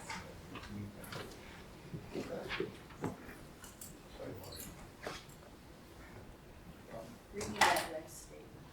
From us, the developer require an agreement with the landowner, Beatty family, for emergency access to the property prior to board approval. Now, at the supervisors meeting, when Mr. Beatty was here, speaking on behalf of his family. There seemed to be some type of conflict going on with respect to deeds and what's permitted and not permitted. And Keith Brenneman was talking to Mr. Beatty during the meeting about, well, we really can't do anything about this. You're gonna have to resolve these issues, you know, amongst yourselves or get legal help, whatever all of that was about pertaining to. So by putting this clause in there, what's that? We're just saying that to feel good, we're writing it in there and nothing's really gonna happen, because it sounds like there's already something going on behind the scenes that's not, they're not I don't know what you happy. mean behind the scenes. What Mr. Beatty was here talking about. I don't know. I will tell you that you should put that in your motion, because that's how you feel. Right? That's how each one of you feels. If we add that as a condition, our third, The supervisors are ultimately going to look at that and determine, the attorney will be here, if that is a condition, that is a reasonable condition that can be satisfied. am I correct though, that the thinking is that I'm only recommending approval if these three are met from the commission? And that's legit. That's legit. Yeah. Keep in mind that the supervisors will decide whether or not that is a condition that can be met. Yes. Okay? If they, and just like I said previously, if you decided tonight to turn down the plan, so be it. Turn it down. But if we write But it this- goes to the board anyway. I know they have to say, they don't need to listen, but if it's written this way, they would know that if they strike that, that would mean that we would be basically not approved, not recommending. They ultimately approve plans, not you. You recommend. And even if we If they, recommend not to be approved, they can still approve. they can still Just approve. like the other solar farm, we voted not to approve it, they approved it. You, by doing this, in my opinion, you are going on record. Each one of you is going on record, providing your personal opinion on the record. If they shoot it down, at least you are on the record, saying you don't think it should be. You guys ready as?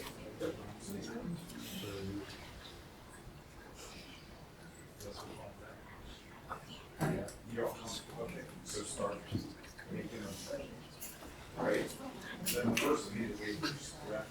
Yes. All right. So.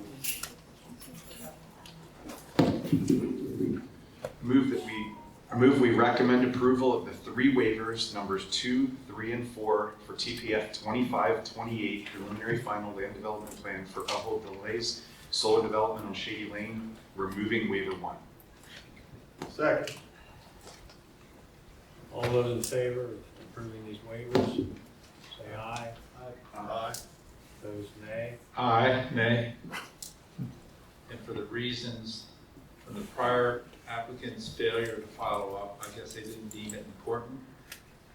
And for the reason that it was strongly recommended a course of action by the fire chief. So in the best interest of the community, don't recommend approving it until that's resolved.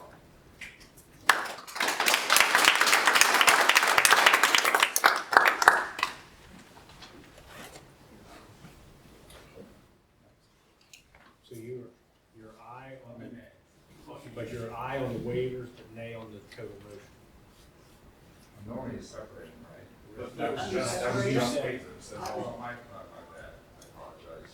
Okay, aye for the waivers. Okay. So, it's aye on the waivers. Okay. Thank you.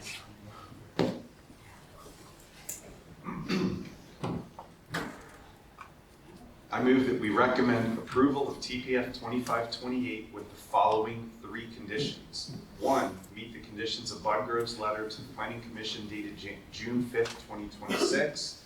2, meet the conditions of the County Planning Commission dated January 22nd, 2026. And 3, the developer acquire an agreement with the landowner, Beatty family, for emergency access to the property prior to board approval. Correction, it's June, my memorandum dated June 19th. I will make that change June 19th.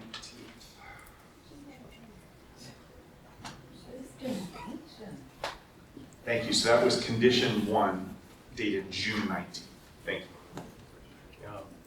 you. Read the third condition again. Condition 3, the developer acquired an agreement with the landowner, Beatty family, for emergency access to the property prior to board approval. So what we're saying is, we agree that the mechanics of this is, they've met the, as you said, they've met the requirements of the ordinances. But we, as a planning commission, are saying, we're agreeing that they met those, but until they secure an agreement with the Beatty family for emergency access, we're not approving the plan. Did you say secure an agreement? I said the developer acquired an agreement. Would you rather me straight No, say secure? No. Because Either that's the word only is way I'm recommending approval personally, and if that's how we vote, is that they must do that before the board. Absolutely, I understand. Did I word it? No, I thought that might be I was concerned that it might have been a softer word. No, the developer acquired an agreement. Yes. So If they don't have the agreement in hand, then we would not recommend approval. That's right. Second. moved in second, all in favor say aye. Aye. All opposed say nay. Okay, motion passed. Who does this go to now? Does it go to you? I don't know who's without. Okay, is that? Is Jim opposed? Oh, okay.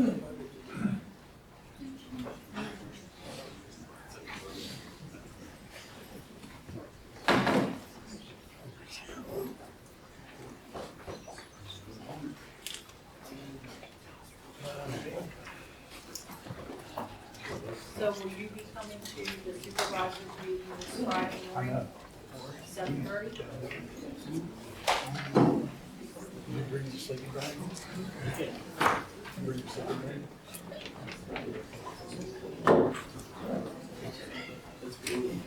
All right, we're now moving on to discussion of possible action on PADP sewage facilities planning module, component 4A municipal planning agency review for Pennsylvania Digital Action Plan.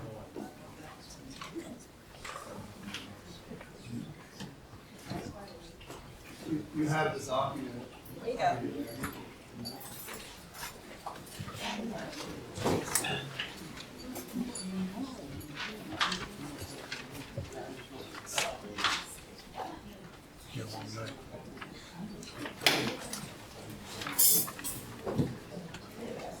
Is that this? What? Yes. Mark? There were two documents. One appeared to be for the county planning, and the other appeared to be for the municipal planning. You mean what I emailed to you? Yeah, but they were both TPF 2525. It just seemed like it was redundant information. This was a different label attached to it. They're submitting a request for sewage for the data center project. And Okay. it's reviewed by the Township Planning Commission, the County Planning Commission, and the Municipal Authority. So I gave you the two other approvals. Yours is the blank piece of paper I gave you tonight. I gave it to you in the email also. You recommend on component 4A municipal approval, Township Planning Commission. Files, 53 pages long. 52 pages. Yes, Two with all the- files.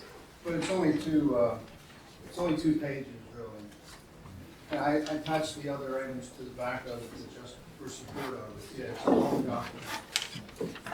But in your packet tonight, you have a copy of it. Right. Isn't this something that Right. you usually came to the planning meeting already filled out because you have these facts and then we Yes, I would help you, but I don't want to presume, I don't want to be led, so you can decide how you'd like to fill it out, I can help you if you'd like. So you're saying we just have these 2 pages? Yes. We can go through, item by item if you want. Is there a comprehensive plan adopted under the NPC? Item 1. How do you want to fill that out? Yes or no? We do have it. The answer is yes. Yes.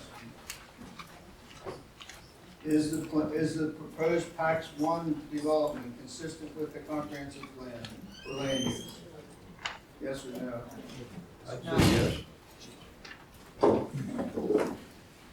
Okay. even though we,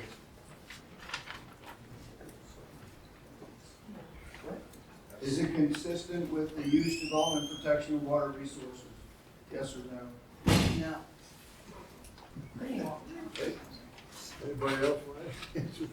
You see what we're looking at, Robin? You look perplexed. You want us to answer these questions? We're answering them now. We're answering them now as we go along. And then somebody's gonna sign it. Tracy. Mark, what is this so that we understand? Yeah. We don't have pieces of paper, can you put it up so we can read it, Yeah. so we understand what's going on? This is sewage planning for the PAX 1 Ah, data yeah, you center want to talk about that. project. Okay, I so want And they're to talk required- about that. about it, so where's the Very plan? interesting. Yeah, I don't think it's the same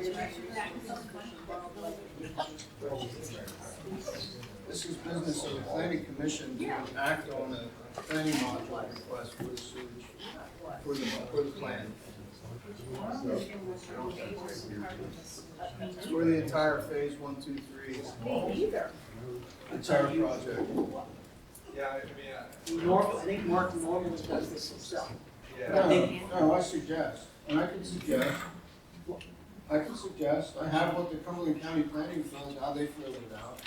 We can just go through it, or what do you wanna do? Yeah, I mean, the document you sent us, there was like, I don't know, a lot of pages, right? Yes. 53. Many people like feel, it seems like almost repetitive and all these different Yes. regulations spelling it out. I'm not sure, but this is required by the state of Pennsylvania, that we fill out this.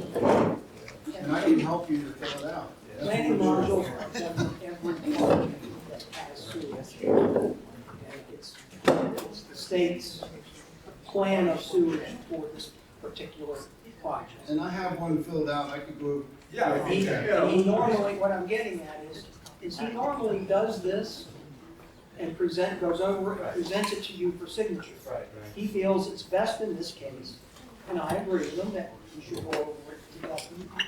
You should fill it out together. That's what he's proposing. Well, I can go through it real quickly, I mean, Yeah, especially. that's what we want you do to that. do. Number 4. Speak into a mic. Is it What's consistent? number 3? Number 3, is it consistent with use, development, protection of water resources? What do you think? I think yes. Of course, it's the problem with the water resources. We're planning, yeah. Mark, can you grab the microphone? Some of the people in the back are having problems. Thank you. Thank you. Number 4, is the proposal consistent with municipal land use planning relative to prime agricultural land preservation? I would say yes, the county said yes also. This is not prime ag land.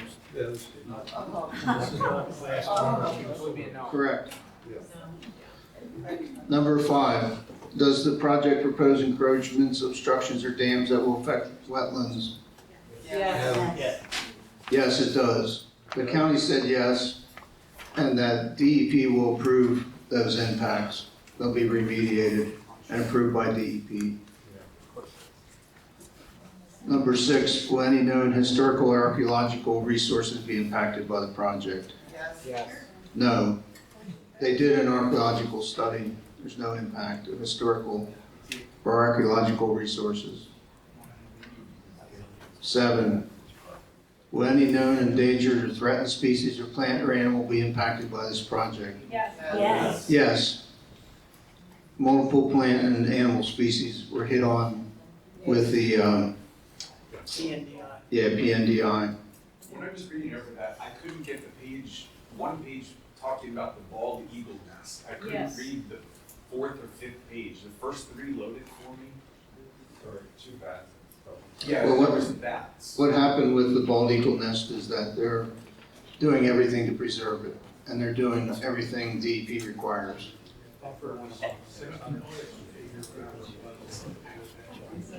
The details are in the environmental impact assessment report. It's about 900 pages. I mean, reading through all those, everything from Indiana bats to all different kind of studies they went through in there. Are all these agencies, that might go through the whole list of them there, are they all signing off on this? Yes. They are. Yes, they showed us that in the EIAR. Is that what you would say? Yes. When I was reading, Mark, I thought that one agency said possible for having a negative impact. Well, there was different plants identified, and they showed how they were going to protect those plant communities. I think you may be right, Wes, but those agencies have the right to give input on it. I don't know the answer to your, I don't know, but there is impact and danger of threatened species in plant and animals. So that's a yes, and there was hit on the PNDI. And they have proposed how to mitigate it. Is there a municipal zoning ordinance? Yes. Yes. Is it consistent with the ordinance? Yes. Yes. Does the proposal require a change or variance to the existing comprehensive plan or zoning ordinance? No. There's no change. The ordinance allows its use by right. By right, under the rate. Have all applicable zoning approvals been obtained? I would say yes. I mean, I know we're still in the process of the subdivision approvals, but zoning approvals are obtained. Is there a municipal subdivision land development ordinance? Yes. Is the proposal consistent with the subdivision land development ordinance? But by and large, yes, we're not completely done with our review. But it will be. I think you could write yes, or you could write no and describe it. Is the plan consistent with the municipal official sewage facilities plan? Yes. It is. That's why we're submitting the planning module. Is there wastewater disposal needs in the area adjacent to the proposal that should be considered by the municipality? No, we don't have any knowledge of malfunctions in properties along Country Club Road that need sewage. Has the waiver to sewage facility planning been requested for residual tract to the subdivision? Nick, what's the answer to that? I think it's no, right? It's no, they're not asking for a waiver. And then that's it, and then you just sign it at the bottom. Thank you. Number 13, we didn't answer, did we? Yeah, we did. Yes. Yes, yes. Is it consistent with the subdivision ordinance? Yes. I think that's what it's 13. Okay. Tracy, I'll get with you after we're decided. Okay, thank you. Does the commission want to make a motion? And this was Rory's approval. Rory, our sewage management officer, is approving, is okay with this. Rory's the manager, general manager of the municipal authority, and yes, they did approve it. Okay. So they were all yes except for 5, 10, 15, and 16?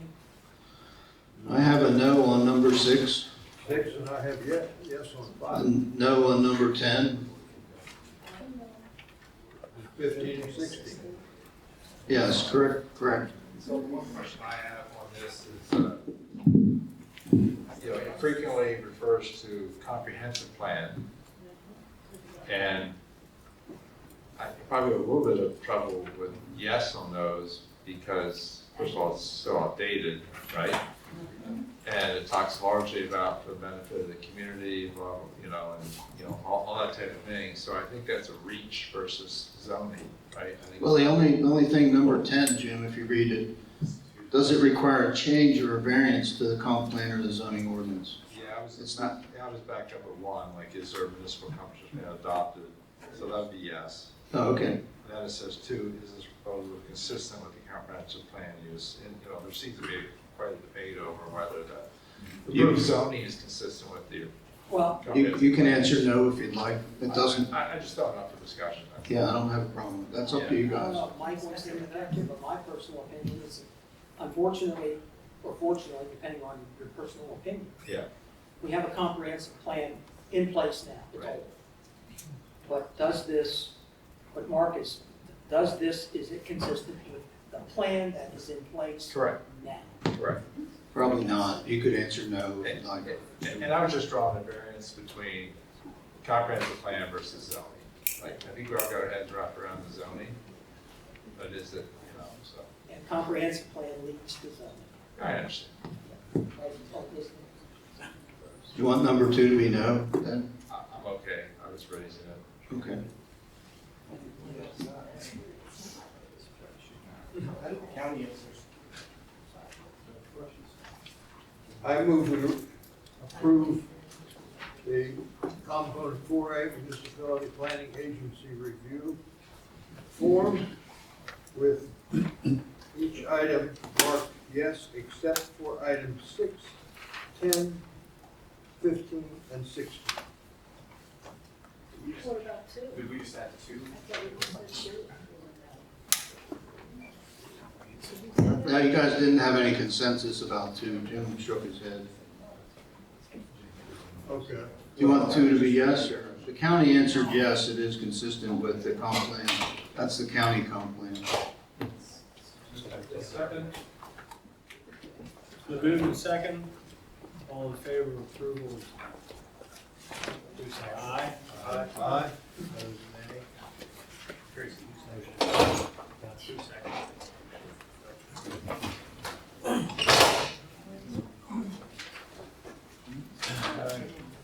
Moving on to TPF 2526, discussion and possible recommendation of preliminary land development plan, Pennsylvania Digital PAX 1 Phase 2.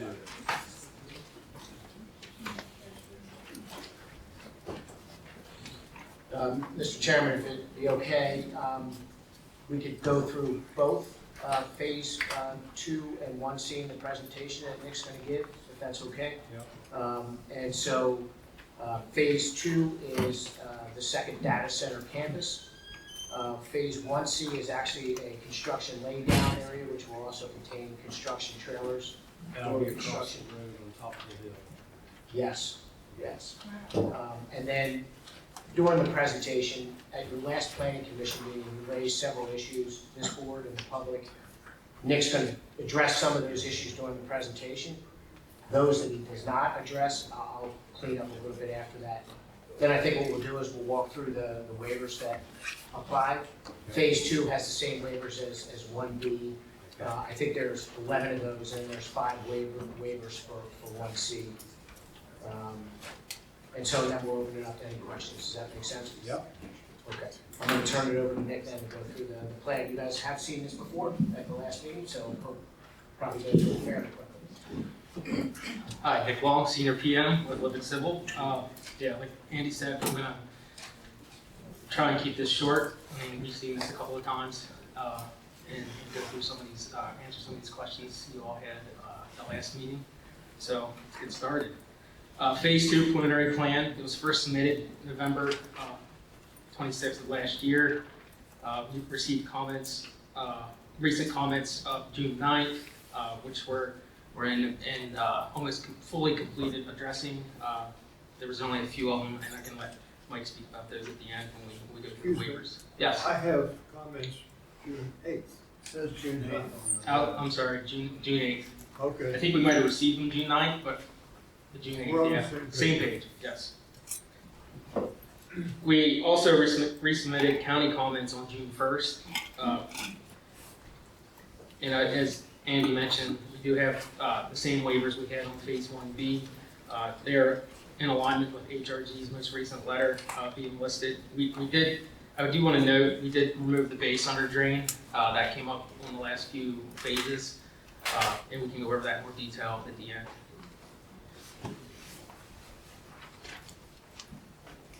So here's the phasing plan. Phase 2 is the purple. the lighter purple here. You have phase 1A, which is the light blue that contains the PPL substation and PA data drive. This phase has gone through the final approval through the Board of Supervisors. Phase 1B to the north is the first campus. That has preliminary approval. Phase 1C, which we'll speak about in a few minutes, is south of Country Club Road, which is also, like I said, on tonight's agenda. Phase 3, the light purple, to the southwest corner of the site is the third campus. So I'll go over the, I think everybody situated with the site again, kind of acquainted. Around the north part of the site, we have Country Club Road, which bisects the site, and then Interstate 81 is down here in the lighter orange.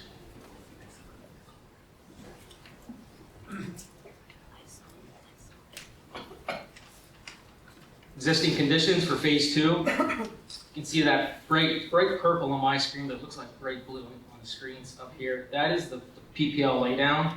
So if you drive out Country Club Road, that's where you'll see the contractor trailers and the access to the site.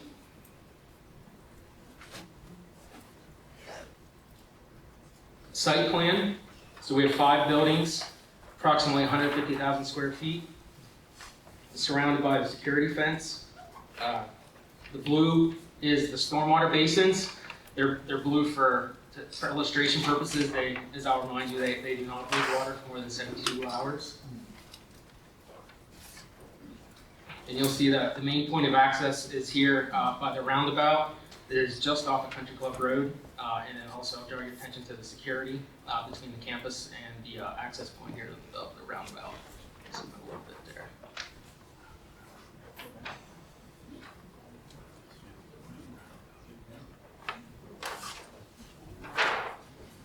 Landscaping plan. So the green is meadow mixes and lawn. You can see some hatching here around the outside. These are riparian buffers, reforestation. So as part of this plan, we're enhancing these riparian buffers, which have been, over the years, the farming of the site has been right up to the floodplain and to the wetlands. So we're improving those riparian buffer areas of reforestation and in the floodplain outside of the wetlands and the floodplain area. Those reforestation efforts will be native plants and trees. I also note too the stormwater basins will be planted with wetland seed mixes.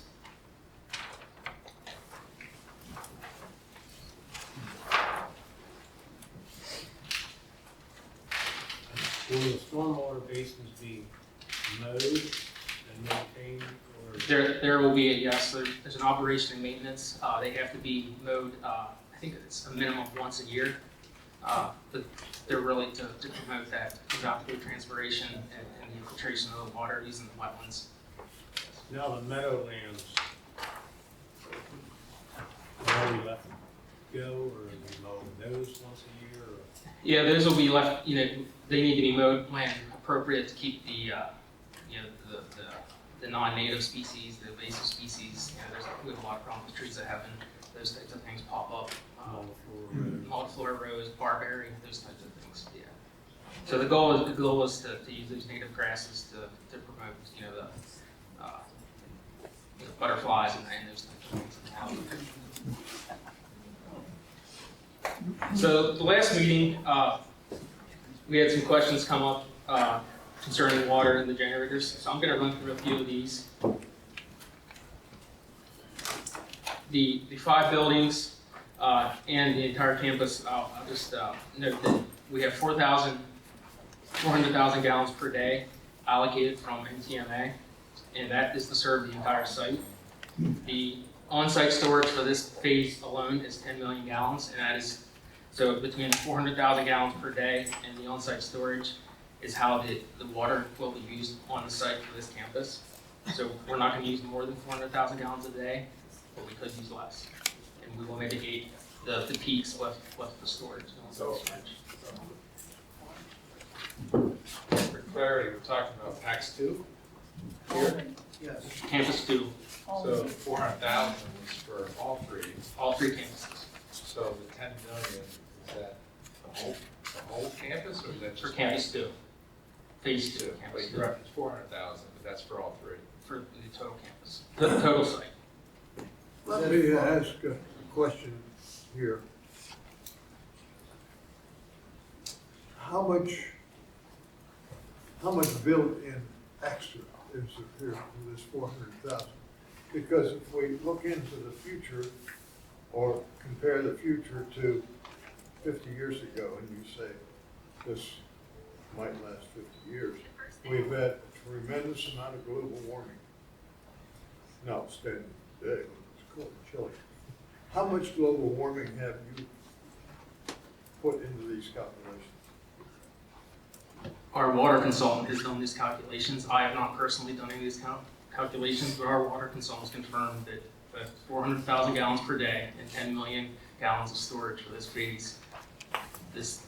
The hybrid cooling systems can manage the site with the water that's been allocated. So you're not prepared to answer whether that is the number that you say, yeah, we'll get by with that, or we've put in 25% extra.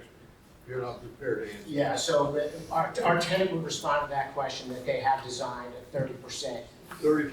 increase in storage to be able to have sufficient, to make sure that they don't run out of water. They can't run out of water because the equipment's too expensive and it can't get too hot in those buildings. And then they come here and start begging, please, let us run. Everything's being designed and built, including the storage, around 400,000 gallons a day. Everything's being done that way. Yeah. Okay. You show 14 million gallons of storage in your drawings here. So yeah, these plans were submitted about a month ago. We'll be revising those plans to show we've been working through final design on campus 1. We'll start to replicate some of those changes in phase 2 and phase 3. So there will be a reduction. Yes, and there will be a reduction in those storage tanks. Is that 5 2 million gallon tanks? Is that what it is? Yeah, I think it's around 5. Yeah, it's 5 2 million. I can't off the top of my head because it is phase 1, but phase 2 the plans will be updated when we resubmit. Well, I mean, on phase 2, you said 10 million. Is that 5 tanks? That's 2 million. Yeah, what we have designed in phase 1 will carry those same designs into phase 2. Yeah, with our resubmission. How much will the effluent from this plant warm the conduit windows? We're directly discharging to the NTMA sewer system. Where's that go? And that goes to the sewer treatment plant. Where's that go? That would go into the conduit window after it's treated and cooled through the sewer treatment That's my plant. question. How much is it gonna change? That would be the water treatment plant question, because the Carlisle Borough Authority manages the water treatment plant. And should it cool thermally on the way to the plant? Absolutely, yes. It's a few miles down to the treatment plant, yes. Yeah, but you will heat that soil around it, and after 6 months, it won't be cooling anymore. So there's tanks on the site that it'll be attenuated. So there's I believe 1 tank on site to attenuate that flow. So it'll sit on site and it'll start to cool on site, and then it'll be sent down the conveyance pipes. I wish we could see the temperature of the water, the highest possible temperature of the water that leaves the site. So these water tanks too, I'll mention that there will be ongoing maintenance. There will be a crew on site 24/7 of these tanks. I think I'm not sure if it was Mr. Gare brought up or not, but what happens if one of these tanks has an issue? Well, just like any tank, NTMA has a water tank. They can go offline, they do the repairs. You heat that water, it's got energy in it. Where's the energy going? It's going to raise the temperature around the area by 16 degrees.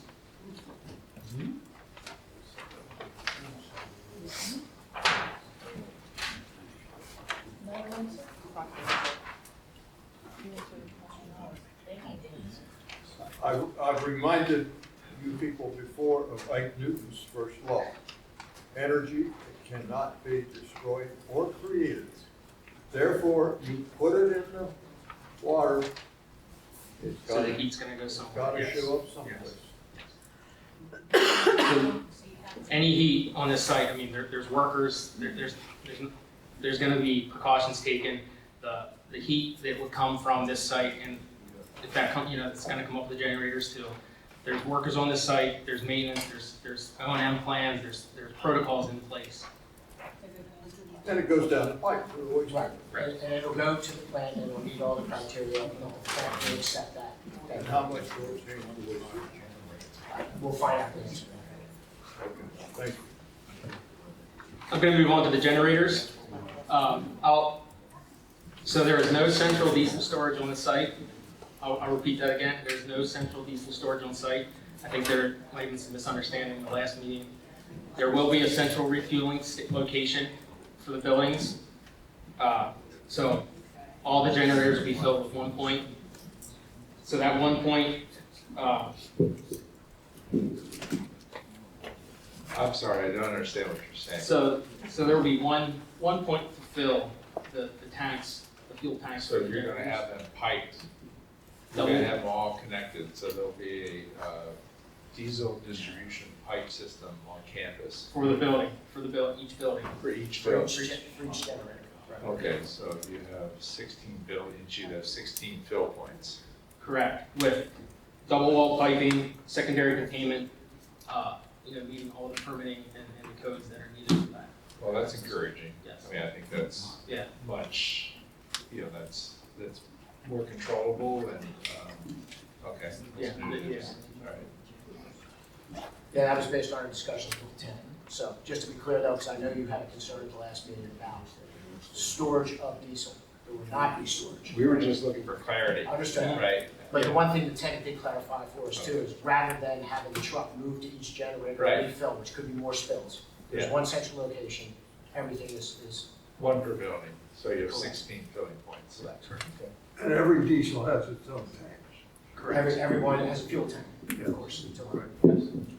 While we're on the generators and the storage of the fuel, I know I've brought up in the past numerous times about the possibility of natural gas. I know the tenant is not interested, but in my conversation with Representative Gleim today, I was informed that going through the House tomorrow, there's going to be a vote on trying to force clean energy on the data centers in the state moving forward. And in my conversation with her, she was understanding that it would be basically saying natural gas over diesel, to my understanding. But are you guys familiar with that at all, or have any information about that? Yeah, we do track the legislation. We're watching what's going through. It's an interesting time of year. Obviously, this bill has to come out of the House committee, then it's got to go to the full House, and then it's got to go to the Senate. And Correct. so there's a lot of things that have to happen before the budget gets done, which we believe is going to happen next week. But we're tracking all the bills. I don't know where this is on the budget trade list, but I don't know if it's actually there at this point. Could be something that may come up in the fall. Okay. But we do alert the tenants, so they're aware of what legislation is moving through the system so they can prepare for it. Okay. I recall one of the discussions with the tenant is concerns about natural gas because of temperature and heat and some other things that diesel is actually the more preferred method, but Okay. that's I just wanted to bring that up, make sure it was out there with you guys, and again, just voicing my strong opinion for air quality. Natural gas is the way to go in my view, but again, I'm one person. We speak about the tenant, are we able to do that again? we're getting close. Well, have you advised the tenants, you have a natural gas line within half a mile away? They're aware. And we've also built At a large reserve capacity for natural gas.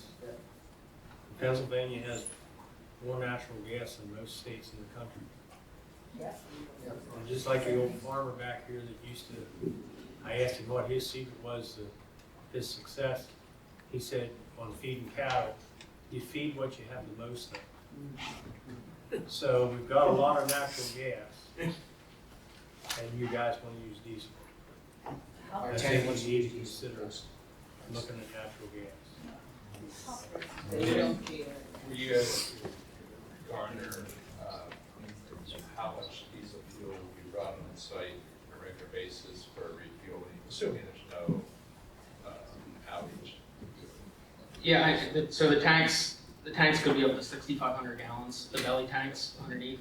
So they'll need to be kept full, but I mean, that's based on, of course, run schedule to. Right. Yeah, the question is that one tanker a day, is that one tanker a month? I mean, I think we can get that answer for, but it's probably gonna be a little hard to, but yeah, I think based on the 30 minutes a month test for each generator, once a month they run, and it could even be, less than once a month depending on the schedule, the maintenance schedule. But we can follow up with that answer, try and get an estimate for you. Being as there's 6,400 gallons, do you have to get a permit for every generator from DEP? Yes. No. So the concrete cannot even be poured for the generators until everything is permitted. The air, permitting for the tank, fuel, everything.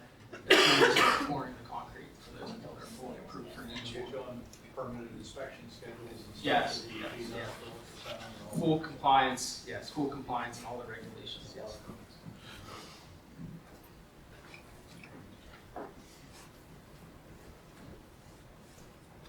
So I'm gonna move on to phase 1C. Phase 1C, the yellow down here between Country Club Road and Interstate 81. So this is the laydown area. This plan has, I believe, 5 waivers, which we can go over in a little more detail at the end. This plan was initially submitted on April 17th. We resubmitted on May 22nd, and we received comments back on June 8th. It came the same day. So I had June 9th, but I believe it was June 8th. We resubmitted to the county to address those comments on 6/1. The waivers, which we can speak in a little more detail here in a few minutes, are aligned with the HRG most recent comment letter, with the exception of the base under drain that I mentioned for the one waiver.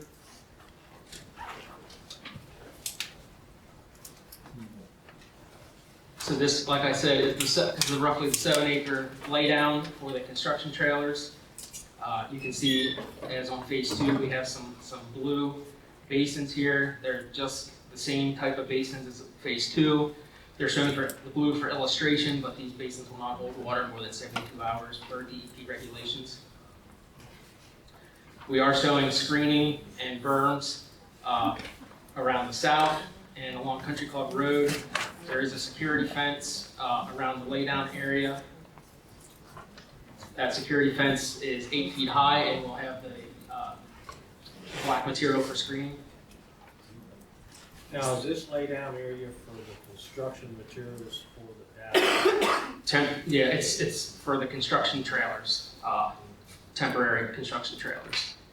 Of the data center? Yes. The other laydown is for PP&L? Correct. It is being used for some office trailers now until this is approved, but this is to have the office trailers away from the site as construction starts to move forward. And this is still assumed to be temporary, Correct. just until construction? Yes. And you have no future plans to build or develop? No. So this will go back to? Yes. In our next submission back to the township and HRG, we'll have a restoration plan included. I think there was some discussion the last time. We keep the basins and just put the gravel and everything else back. The berms can stay, the trees can stay. But yeah, the gravel will go away, the construction fence, of course, and the trailers, everything will be inside. Well, you're gonna are you gonna just put it back to grass, or are you gonna reforest it, or, well, not reforest, because it's not forest now, but do you plan to just make it a grassy field, or? The intent right now is just to put it back to what it is today, just a grassy field. All right. Well, you're gonna be removing a lot of that hillside there. What do you do to mitigate that cliff that you're creating? So, In your plan. yeah, so we would leave these basins in place, and that would help the stormwater.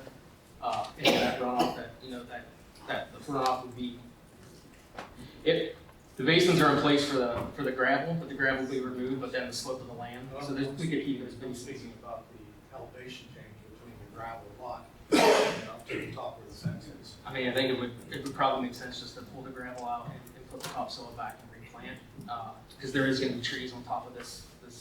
So the grading would stay? Yes, grading would stay. So it would not go back to original grading.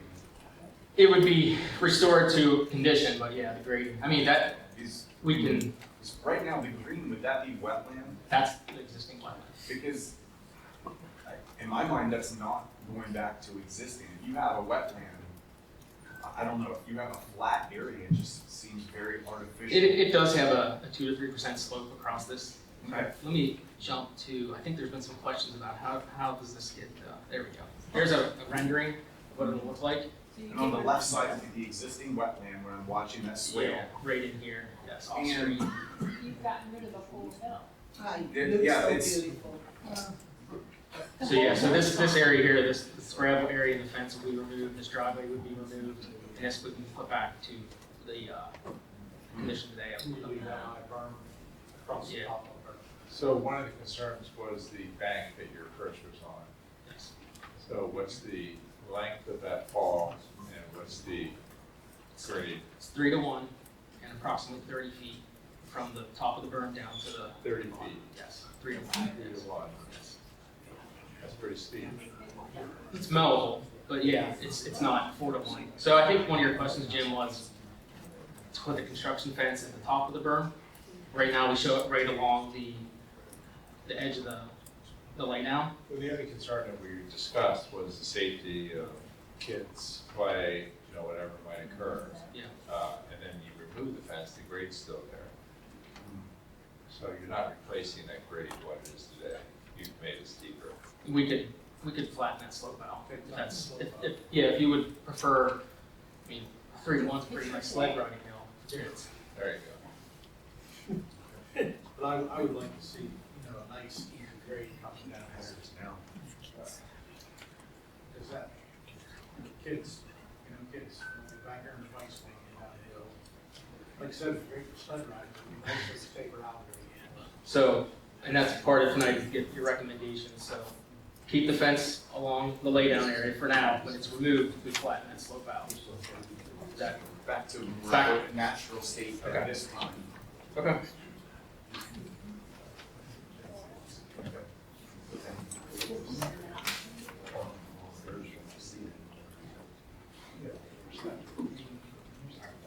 Jim, have you guys been down that road? Because they're not showing me a picture of what it looks like. Yeah, I was there last week, again. Okay, you've seen it.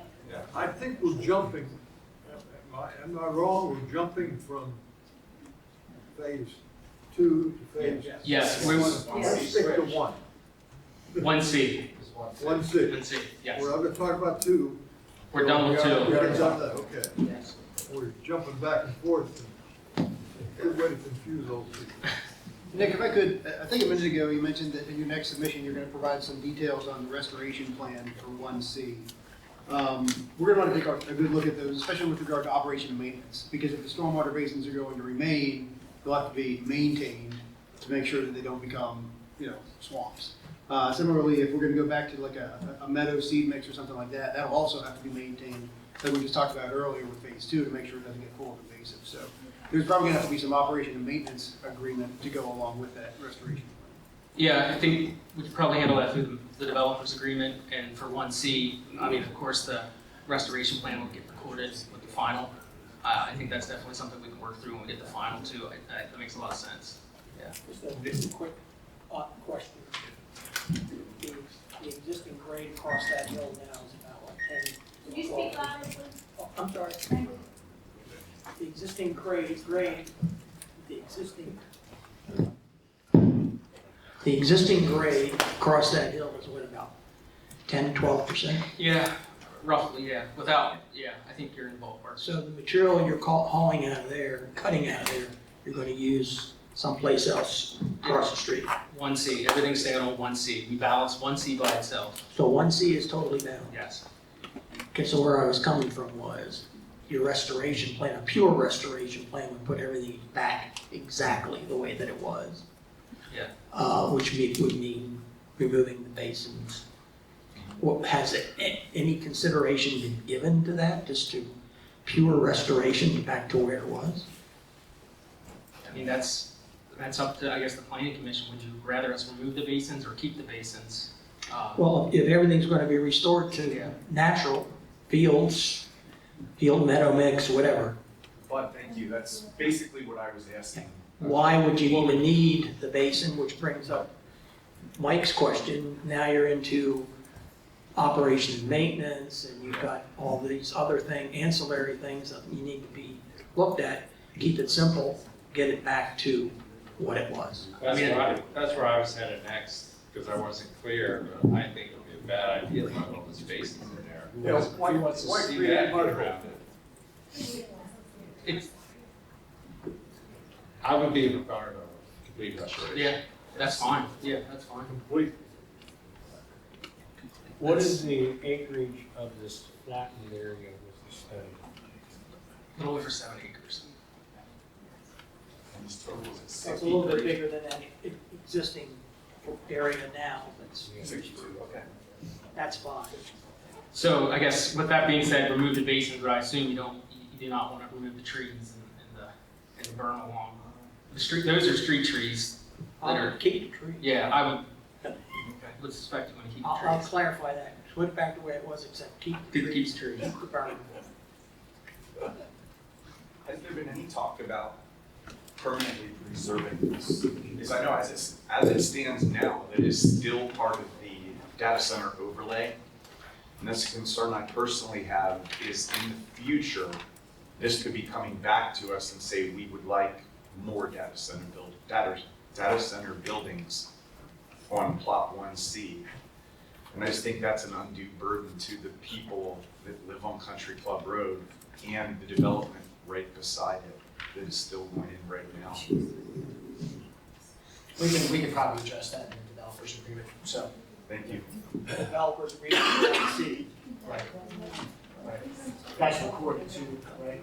Pardon me? The developer agreement will be recorded, so. Yeah, it'll have to be recorded before 1C is approved, or actually, before 1C is recorded. Okay. Yeah. What are you guys doing about all of, like, when it rains, just so you understand, like, over here where this crosses the road to the wetlands, like, Yes, when it okay. rains a lot, right, So- it's water, like, sometimes that road's 100% underwater at that curve. Yeah. And you've got literally hundreds of trucks every day flipping through there, plus hundreds of employee cars. So what is being addressed, because like right now as a local, we just take it through, we know what's there, we roll with it, right? We know that. In the wintertime, we know what it looks like too. But what are you doing to address that with now an additional thousands of vehicles coming across here when we have major downfalls and it's the wetlands coming across that area? I think Mike can assess that. That would be great, because it's really important. Yeah, I don't know that I can answer the question, but I have similar questions about Country Club Road and the phasing of the improvements of Country Club Road and what will be done and when.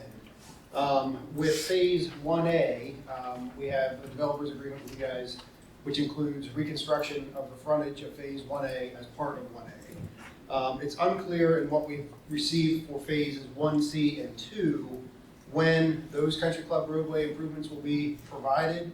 I think in some of the correspondence, Nikki indicated with phase 1C that the frontage of 1C and 2 would be improved. I think that would be okay as long as 1C comes first. You know, 2 comes first, and that doesn't work. There's also a little bit of an issue in that 1C and 2 don't have the same frontage. 1C has a little bit more frontage than 2. So again, as long as we're doing more improvements earlier, I think that's okay, but I think we want to make sure that in the developer's agreement, we don't have a situation where we're doing fewer improvements later. There's also an issue with the roadway design, roadway cross-section. In phase 1A, you guys requested modifications, and Bud and I looked at it and agreed that the cross-section you proposed worked better than what would have been required for strict adherence to the ordinance. You have that same cross-section, it looks like, in the phase 1C and 2 area, but haven't had modifications for that roadway design, the cross-section. Even in the modification letter that we got today, that's not addressed. I think your response has been that you'll provide a phasing plan and address the Country Club Road improvements in the final plan, but those requirements are preliminary plan requirements in the ordinance. So we need to find some way to navigate that issue, I think, for it may be difficult to approve the preliminary plan until that's addressed. Yeah, that's a good point. It's, that needs to be nailed down at the preliminary level. And, to answer the question about that bend in the road, yeah, that is a problem area. We came across it when we were building the temporary road. From what I understand, there will be under drains under that section of road. You know it's a bad section, so it'll be looked at in the final designs. You know, it just fills up with groundwater, which is a function of those wetlands that feed it. So it'll be looked at. Yeah, we'll commit to modifying the plans to do what you asked. That's not gonna be an issue. Yeah, and to respond to Mike, 1C is the intent is the 1C is. Can you the put build in the 1C. map again, because you're talking 1C. Hold on one second. The intent is to build. Can you put in the map, please? The intent is to build 1C first, and Excuse me, can you put up 1C? yeah. Thank you. So the intent is to build 1C, and I think the intent is to build phase 1 and 2 of Cumberland, our Country Club Road at once. Earlier earlier in the project, we looked at only building phase 1 and phase 2, but now, and I correct me if I'm wrong, Mike, but I thought the entire phase 1 and 2 of Country Club Road was in the developer's agreement. In 1 and 2? Yeah, I thought both. That developer's agreement's been modified or revised and looked at a number of times, so I'll double check. Because I think we're covered for the full length in the developer's agreement. We are. Yeah, so I would prefer we work through all the phase 2 of Country Club Road with 1C, as we've responded in our comment letters, and work through that design and those comments. Yeah, one time we talked about, this may be ongoing conversation between us, is if you're gonna rebuild the Country Club Road from one end of the project to the other, just like the temporary road was done all at one time. It would be preferable, at least, that we try to get it all done at one time. Yeah, What do you we think? agree, yeah. Definitely agree. In the piece that it's not on the agenda for tonight, but phase 3 has frontage opposite 1C as well, so that also kind of factors in. Again, I think the overarching theme is that we want to make sure that we get the improvements in. You know, if you want to do more than you have to, sooner than you have to, fine. If it's the other way around, then that could be a problem. For clarity, but are you recommending, suggesting that when this is done, the water will no longer run across the road? We're gonna try. Okay. We're gonna let Mother Nature to deal with it. Yeah, We're gonna right. attempt to fix it. Okay. When this project is all done, who will be the owner of this tract of land? 1C, it'll be the tenant. The tenant of which, you're gonna Be the- build these in 3 separate campuses. Oh, There's one tenant for all You mean the There's gonna be developer, don't you? Because are you selling it to the Are you tenant? saying tenant? Tenant means rental. of it. Well, they'll control it, is I guess what I mean. Okay, but who's gonna still own the land? Pax One? Well, it's an entity by the name of Carlisle Development Partners. Okay, so they're gonna still own all the land, the tenants will rent the building. Yes. Alright, so you got this piece of land here, what's that stone area gonna be when it's done? 5, 7, 6? 7 acres, around 7 acres, 7 that acres. gray area is 7 acres. Yes. Alright. And you're worried about, thinking of what you're gonna do with it? No, we're not gonna do anything. We're gonna put in the developer's agreement that it's not gonna be developed. Right. So I'm saying, there's gonna lay this piece of ground. I'm looking at this big flat area. We keep talking about the PP&L substation in Bernheisen. When they built that, for the community, they built 3 ball fields. They're now gone because they needed the room for the substation. Probably 15, 20 years ago, when my wife was involved at Cumberland High School Board, we were approached about whether or not we want to donate 20 acres of land for, I think it was some football program. And everywhere you look, there's soccer fields. and you're gonna give a bunch of money for recreation, would you guys consider donating that to the community for athletic fields? Well, you got it also, it's a good point. Just recently talked about just restoring it back to its natural. Right, but I'm saying after we went to all the work of making a flat place, instead of you going to the expense of putting it back to a hill, this could be something good for the community. Yeah. Either We'll soccer have to take fields, that. football fields. Yeah, not anything we can answer tonight, we have to take that to the team. That's what I'm saying. We'll, Take we'll that start into that consideration.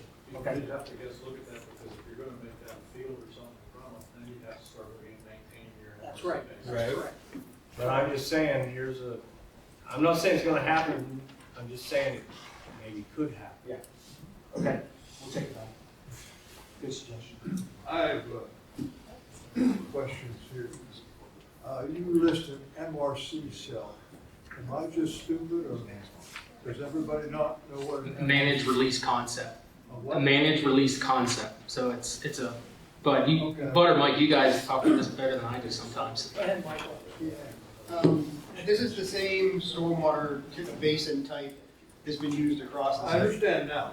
I just didn't know what the initials were. Yeah, gotcha. They're trying to save ink. I'm confused. That's a standard across DEP, everybody uses. Okay, well, MRC, not everybody just, knows it's me. not just. During construction, will there be lighting? Lighting on this, Yes. there will not be any lighting installed. Any light might come from vehicles pulling on, but there will be no installed light poles or anything like that. I think, are you talking about temporary lighting? Yes. I can see along the highway, people at work at night. That type of thing. We can't work at night on this site, so we wouldn't be able to install lights to work at So night. there's no, so the No. answer is no. No. There's no No. lighting. I know there's no working. You had some trainings. Are they, a question about the lighting. There's no temporary lights out there now. What's on the building then that shines all night that has all lit up across the front with white lights? And then you've got the little magical green box that appeared the other day with all the green lights on and off. Are they wall packs on the existing building? They could be. I've not been on site at dark, so I don't know. I can ask and see what that is. Yeah, I know. Are they shielded? Ask see if they're shielded. Yeah, we'll see if they're shielded or not. I'm not sure They're not. what's on. You don't know. Yeah, right now, huh? just ask Viola. I can tell you all about it, show you pictures. We'll find out. He here talking about the project, and you make a question and he don't have the answer. So we jumped on 1C, you're planning for no temporary lighting during construction. Correct. Yes.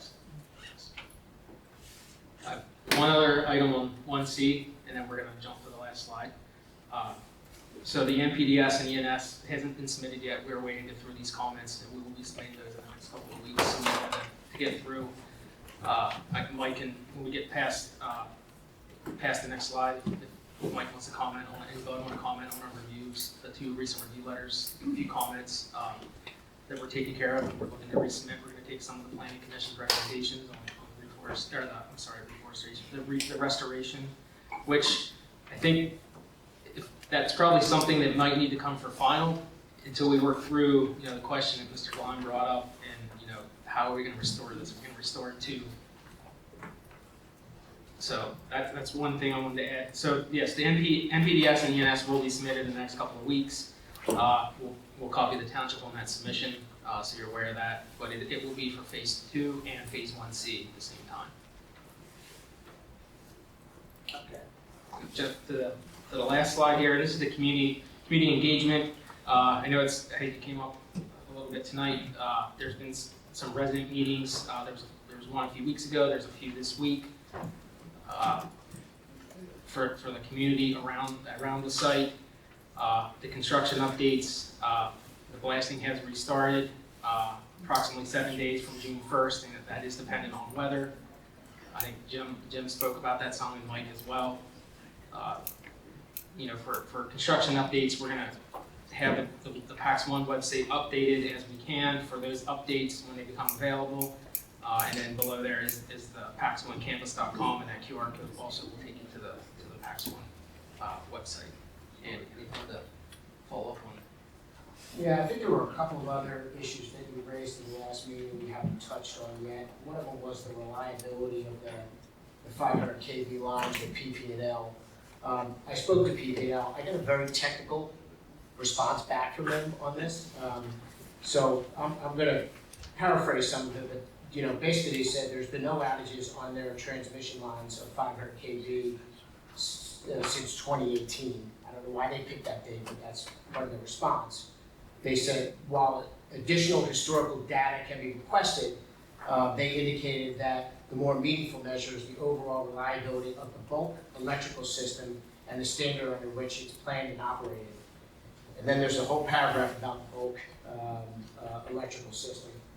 The transmission system serving this area as part of the bulk electrical system is subject to rigorous planning, operating, and maintenance requirements established by the North American Electric Reliability Corporation and approved by the FERC and by PJM. These standards are designed to ensure reliable operation of the electrical grid, including the ability to withstand equipment outages and other system contingencies while maintaining service.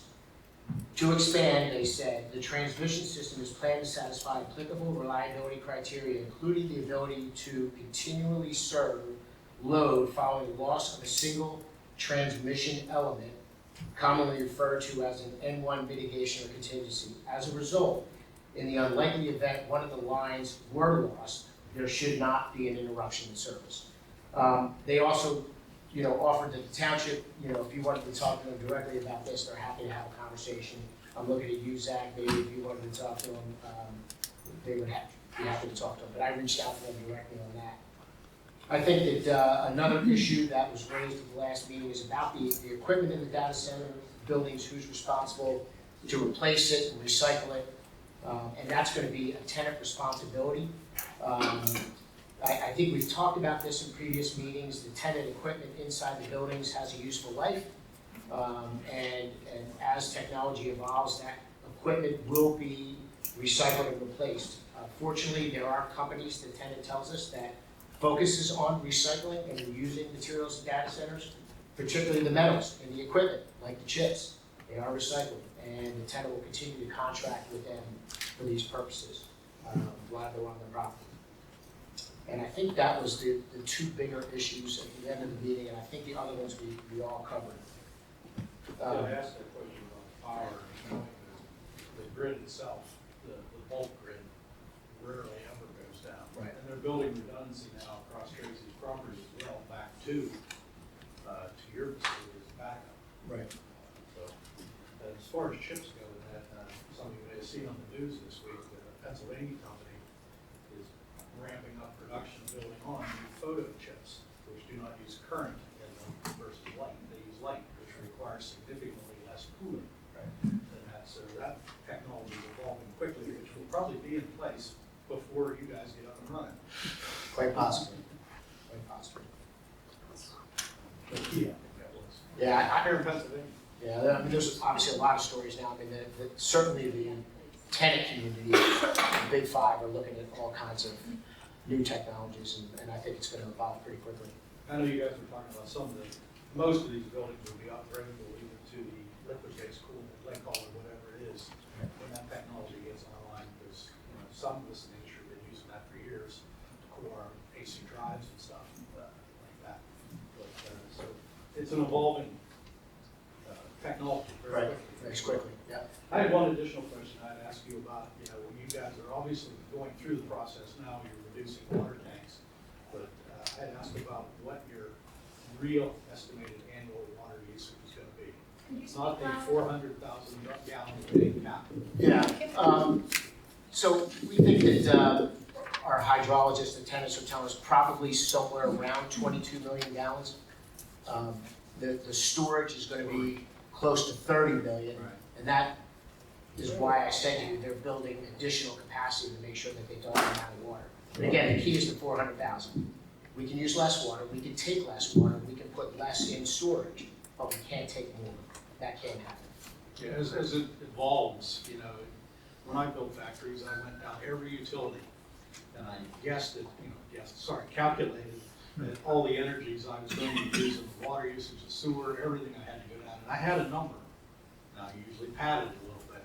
And I'm sure you guys are doing the same thing. But what I'm trying to get to is what you really expect to use average on a day, a normal day, spread out through the entire Yeah, so, you know, average on a day, I mean, average. I would say the answer that the tenant would say to that is, we're gonna be providing 400,000, that's what we're designing for. We're designing for that, we're gonna use that. Now, a bunch of that's gonna be, most of it's all gonna be used in July and August, they're the hottest months. And they're gonna draw it out of those tanks, you know, in order to meet that demand. But in January, February, they're not gonna use hardly So anything. their usage in July and August, you know, it could peak up to 600,000-700,000 gallons a day, but they would be using the 400,000 plus out of the tanks as well. Yeah. Now, January and February, you're not gonna draw nothing except to fill tanks, that's it. Right. And the reason you have the tanks too is that you don't have a situation where you say, well, we're gonna average 400, but we're gonna draw 1 million a day in July and August, and then that stresses the entire system. That's not happening. Yeah, I know your tenant's calculating all this out, but I'm curious to get to a number. Right. So let's see.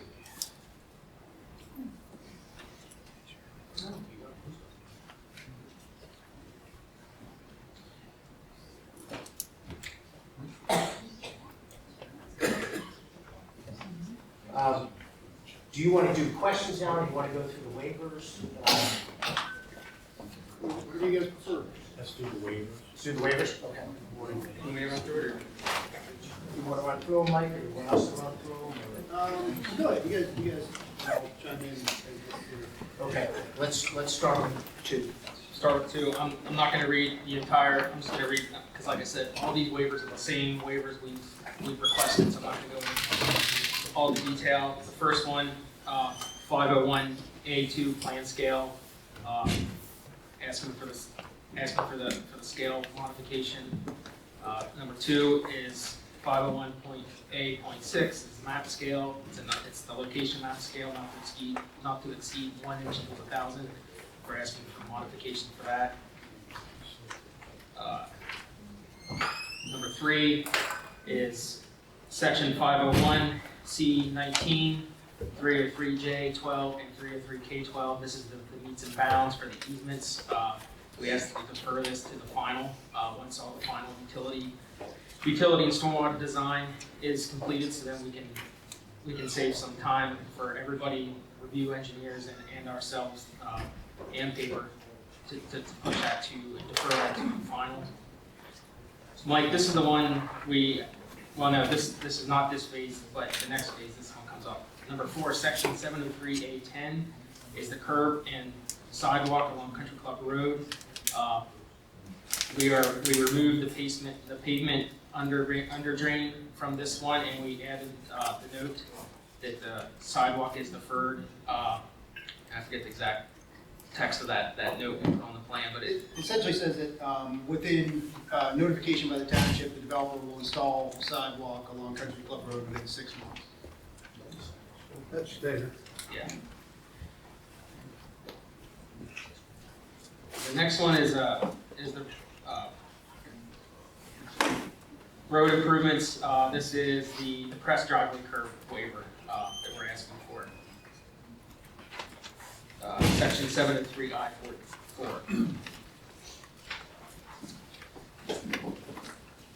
Section 707 sidewalk.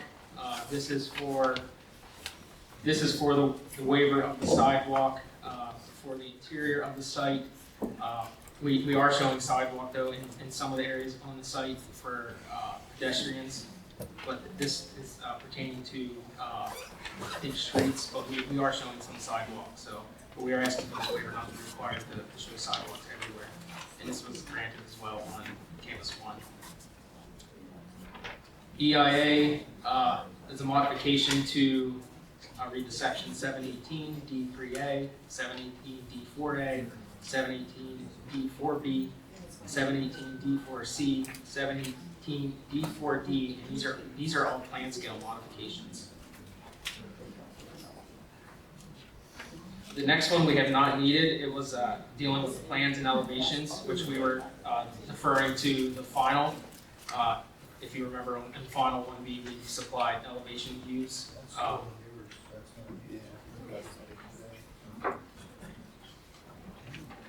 The next waiver modification is the 303J3 detention-based slopes.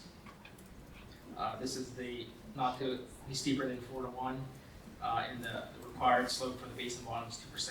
This is dealing with the basin side and bottom slopes. This was granted on 1B as well.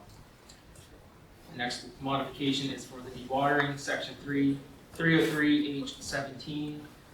This is, the township has the requirement of 48 hours, DEP allows 72 hours. This is also one that was granted on phase 1A and 1B. The next section, 303B2, infiltration of stormwater. This is a modification. This is in relation to the MRC basins.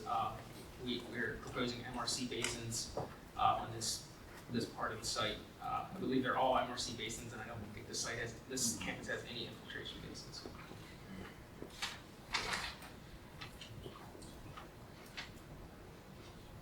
And I'll read through the last three. These are items that we addressed in the final plan. They're referrals, section 302A13. It's the construction detail of the inlets. Section 719B2 and 3 final landscape plan. This is also a deferral, so as we work through the final design, we can provide final landscaping. And the next one is 303H12.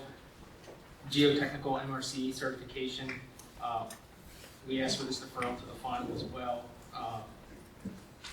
So that is all of them for phase 2. Any questions on those or any clarification, Mike or Bud? What were those last few listed at? They're on his letter, I gave you a copy of it. I don't have technical objections to any of the modifications that Nick just outlined, and I agree that for the most part, these are the same kind of non-applicable situations that we've seen on the prior plans. I will though reiterate the thing that I said earlier about Country Club Road. We're in a bit of a limbo right now because we don't have a plan that meets the ordinance with regard to the design of Country Club roadway improvements. We don't have modification requests for it, and we don't have a deferral to final plan for it, and it is a preliminary plan required. So that's I don't know what you guys want to do. We could, I mean, we would like to, you have the plans, but because of phase 1 and phase 2. There are two aspects of Country Club Road that are problematic. One is the timing, which I talked about earlier, that if you want to do things a little bit earlier than you must, then that's not a problem.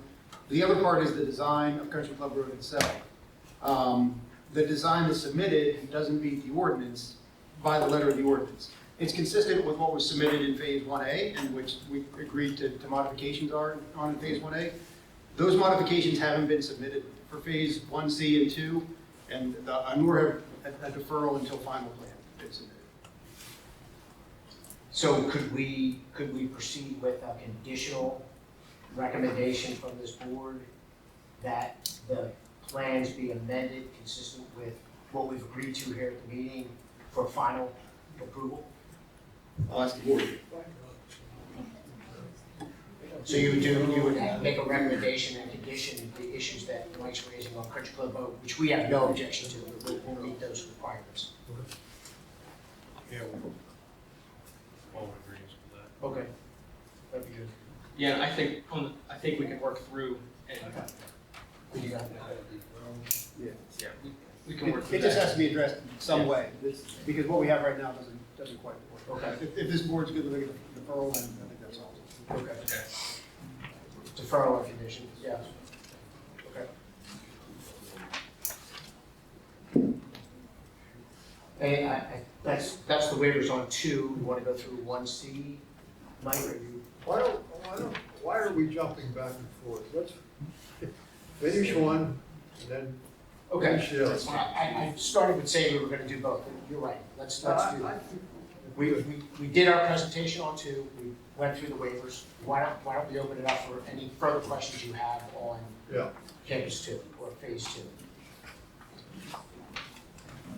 And let's get the engineers' comments if there are any on 2. Phase 2, Mike has some comments, you have it on your. Yeah, I know, but let's discuss it. Phase 2. Phase 2 is a pretty short list at this point. This is the 4th time that we reviewed Phase 2. The other phase is only the 2nd time.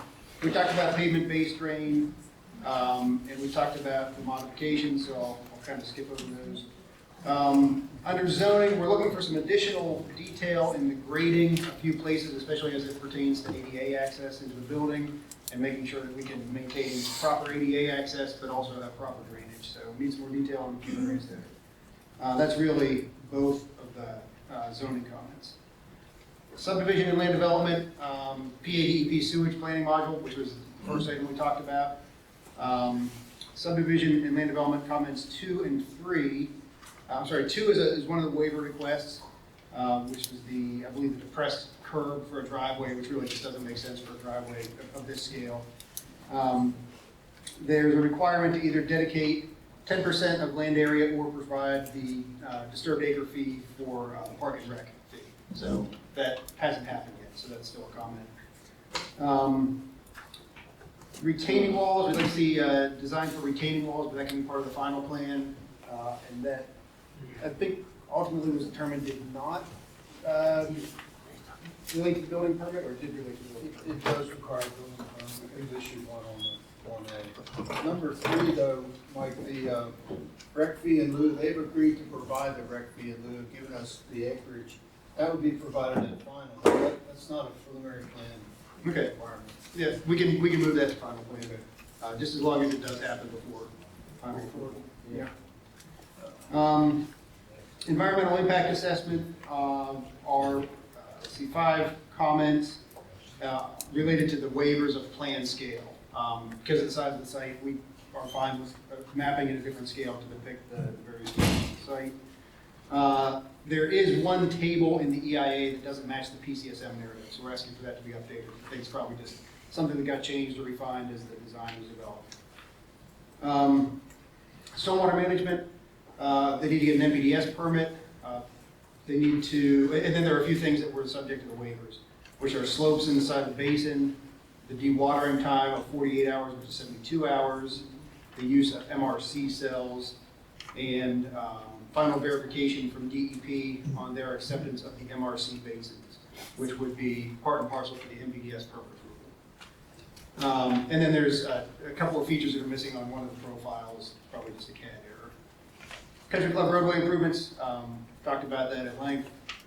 Items to be included in the developer's agreement, stormwater operation and maintenance, a deed restriction to make sure that that O&M carries forward to any future owners, O&M for PA Data Drive,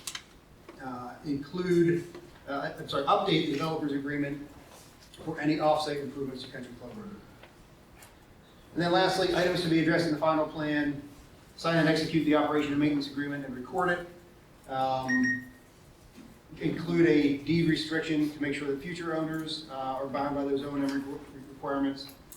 Provide details on the storm profiles where a non-standard inlet box. Some of the pipes are big enough that a 2x4 box won't work, so we want them to show us the size of the boxes that will. Provide meets and bounds on the drainage easements, which was one in Nick's letter. Provide specifications and details for all of the pipes, inlets, tops, catch basins, etc. All the material used to build the stormwater system, we want to see the specs on. Provide a final landscape plan. The ordinance has different requirements for preliminary versus a final landscape plan, so at the final plan stage, the final requirements will apply. Provide financial security for all the on-site improvements. That process starts by the developer's team providing a cost estimate, which we would then review. And provide an updated sound study, including any changes associated with the final design, if there are any. And that's everything in our review.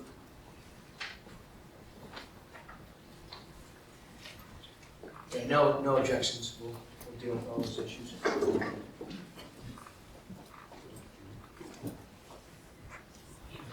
county have any comments? I just have one general question at this time regarding the waiver for sidewalks along Country Club Road. If that waiver is granted, is there also the note placed on the plan that at a future time, upon notification, the landowner would install sidewalks? Just want to make sure.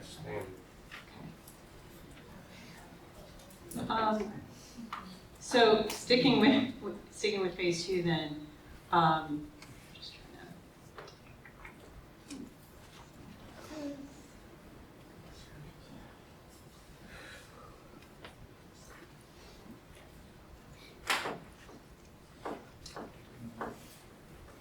I think that was my only other comment I wanted to focus on for phase 2. I did have a couple questions on phase 1C.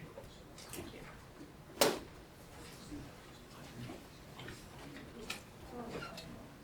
So I know we have a couple of issues that you raised at the meeting tonight. I will make sure that we respond to those to the township before this matter goes before the supervisors, but I'll also make sure that you get that response too, and we can discuss it at the next meeting as well.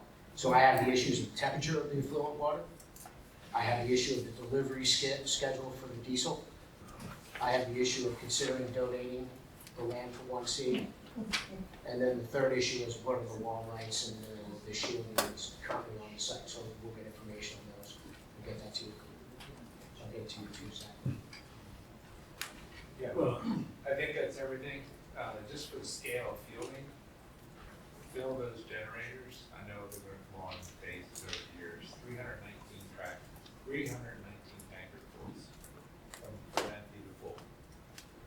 So just trying to understand that's the magnitude of it. Okay. So what's the frequency as they run these things? Is it 1 week, 2 weeks? What is it? Okay. All right, we'll find out.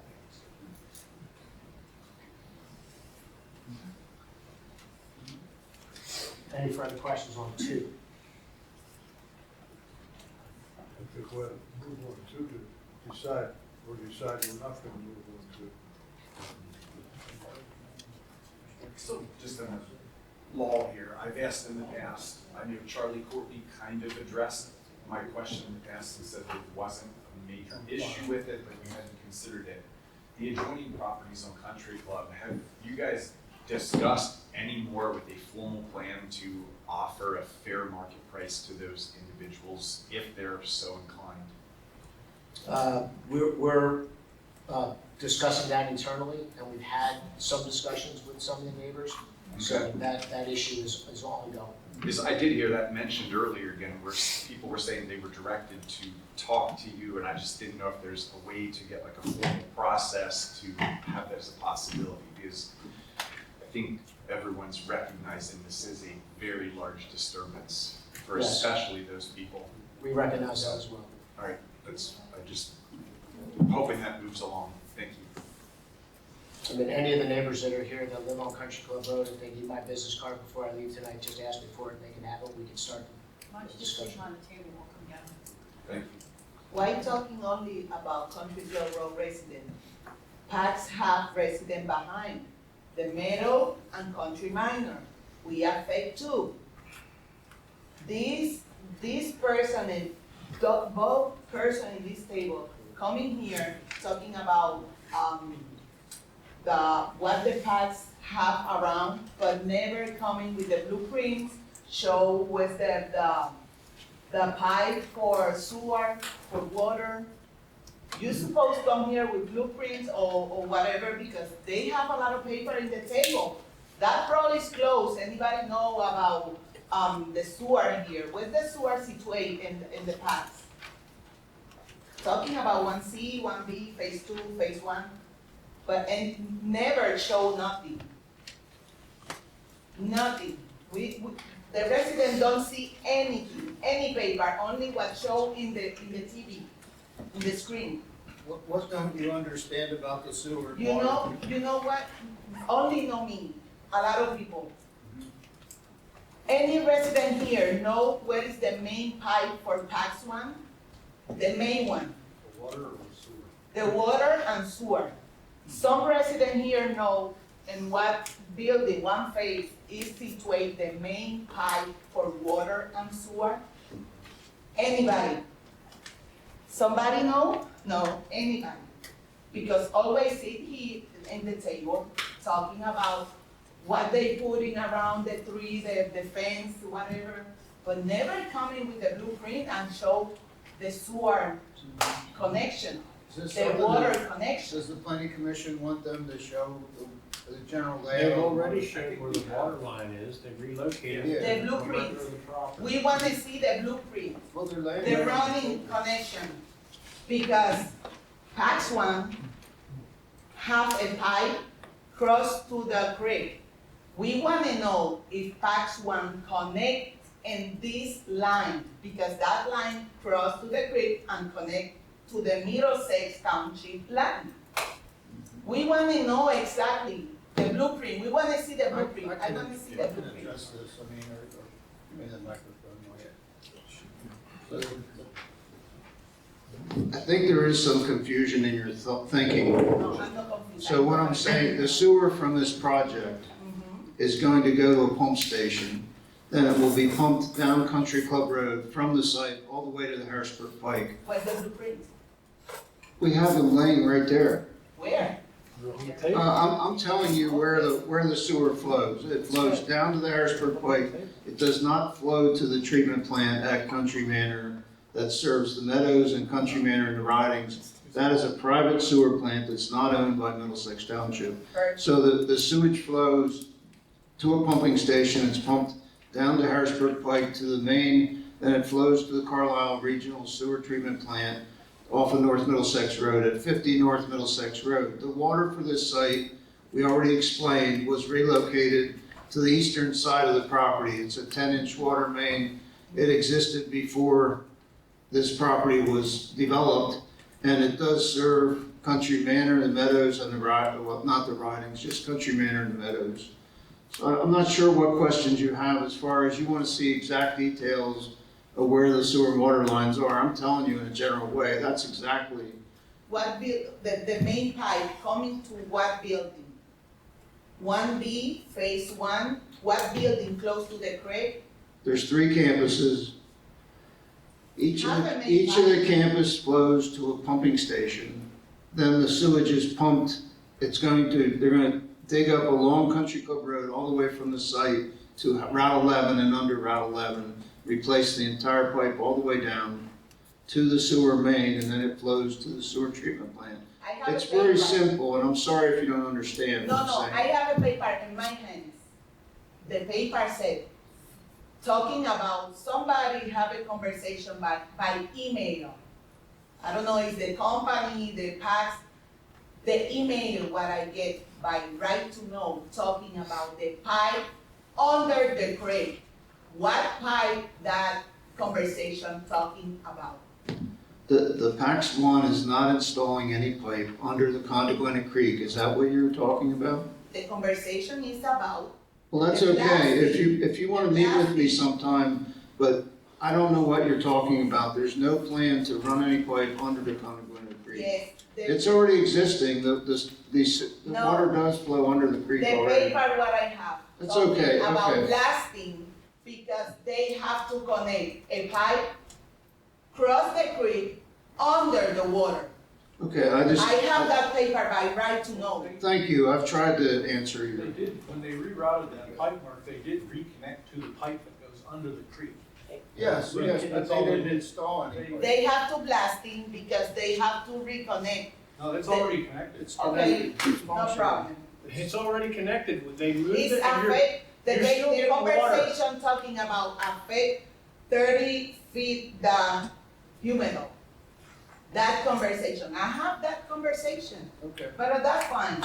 The That's water fine. line was put under the creek, what, 30 years ago? No, no, Yes. no, I'm not Yeah. talking 30 years ago. The existing I'm water talking the line- conversation by email said, I'm waiting for the permit for MP whatever. Because we have to start blasting, we need connect the water under the creek. Okay. Well, whatever the paper says, I'm telling you, the real fact is, the water line was put under the creek 30 years ago, No, I'm not talking and 30 it's years still ago. there, and they moved the water line from the middle of this property to the the eastern boundary, and then reconnected the line that goes under the water, and that's how it is. That conversation I received by right to know and talking about blasting in Pax 1. It's clearly, the conversation is clearly. The conversation said, we need the permit. We waiting for the permit because we need to start blasting. We need putting the pipe under the creek. Well, there was never. We can do that if we Do you don't have have any a further permit. questions on phase 2? Thank you. Any further? Before you guys, can we just clarify something with the company about the blasting notifications? And it might need to go, it might, no, we're up here. We might need to follow up, like, they said they were gonna start a robocall, so we would be notified since we can't hear the sirens about when the blasting, like a window, when it will occur. And I just wanna find out, like, we got a follow-up response email, but it did indicate when they're gonna start that up, and I think sooner rather than later would be good. And then how we can get on that robocall list, because Okay. I brought the email just for He's clarification gonna if you answer. wanna see it, but so that we can get on that call list as soon He's as gonna possible. I'll find out the answer to it. I gotta get the information to you. I don't know the answer tonight.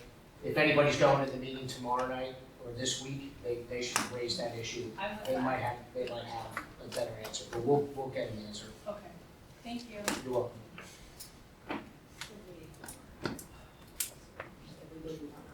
Okay, let's finish phase 2.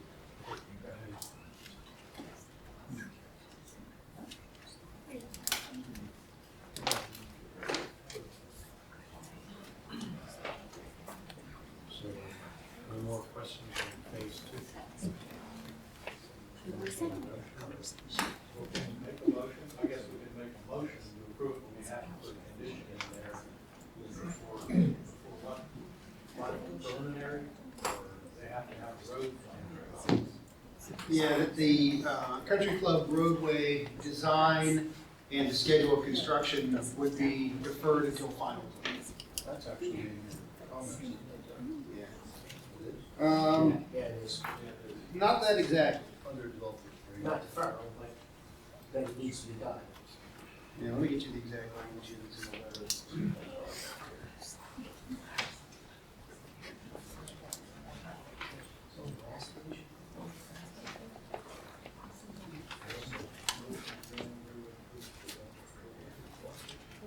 No, it's not. The comment that we have on Country Club Road is the applicant has indicated that a roadway improvement phasing strategy will be prepared prior to the approval of the Phase 2 final plan.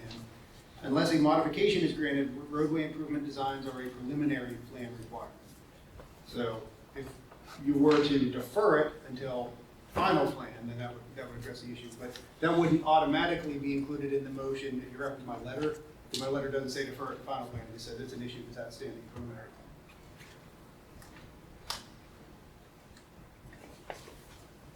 Would they recommend an additional deferral under the waivers? Is that what you're saying? Would that work? Yeah. That would. If they recommended that there be a deferral to final for the country program? Yep. Rather than putting, That would work. you hear what we're saying though? Yeah, you defer just defer the, Yeah, recommend that you add to the waiver list as a deferral, the final design for Country Club Road to the final approval. Yeah. Pretty tired.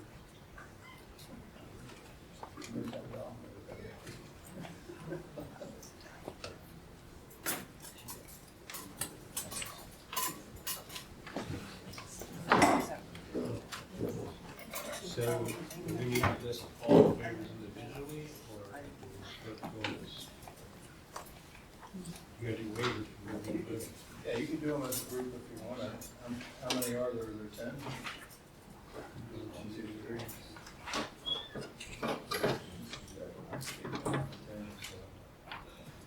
Yeah, but don't Start use, that one.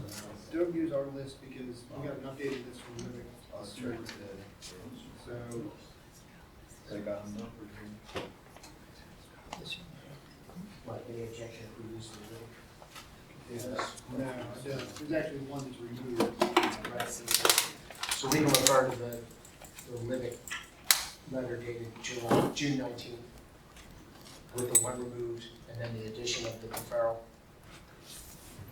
Yeah, so you could just reference this letter. Do you want to count them? You want to count them?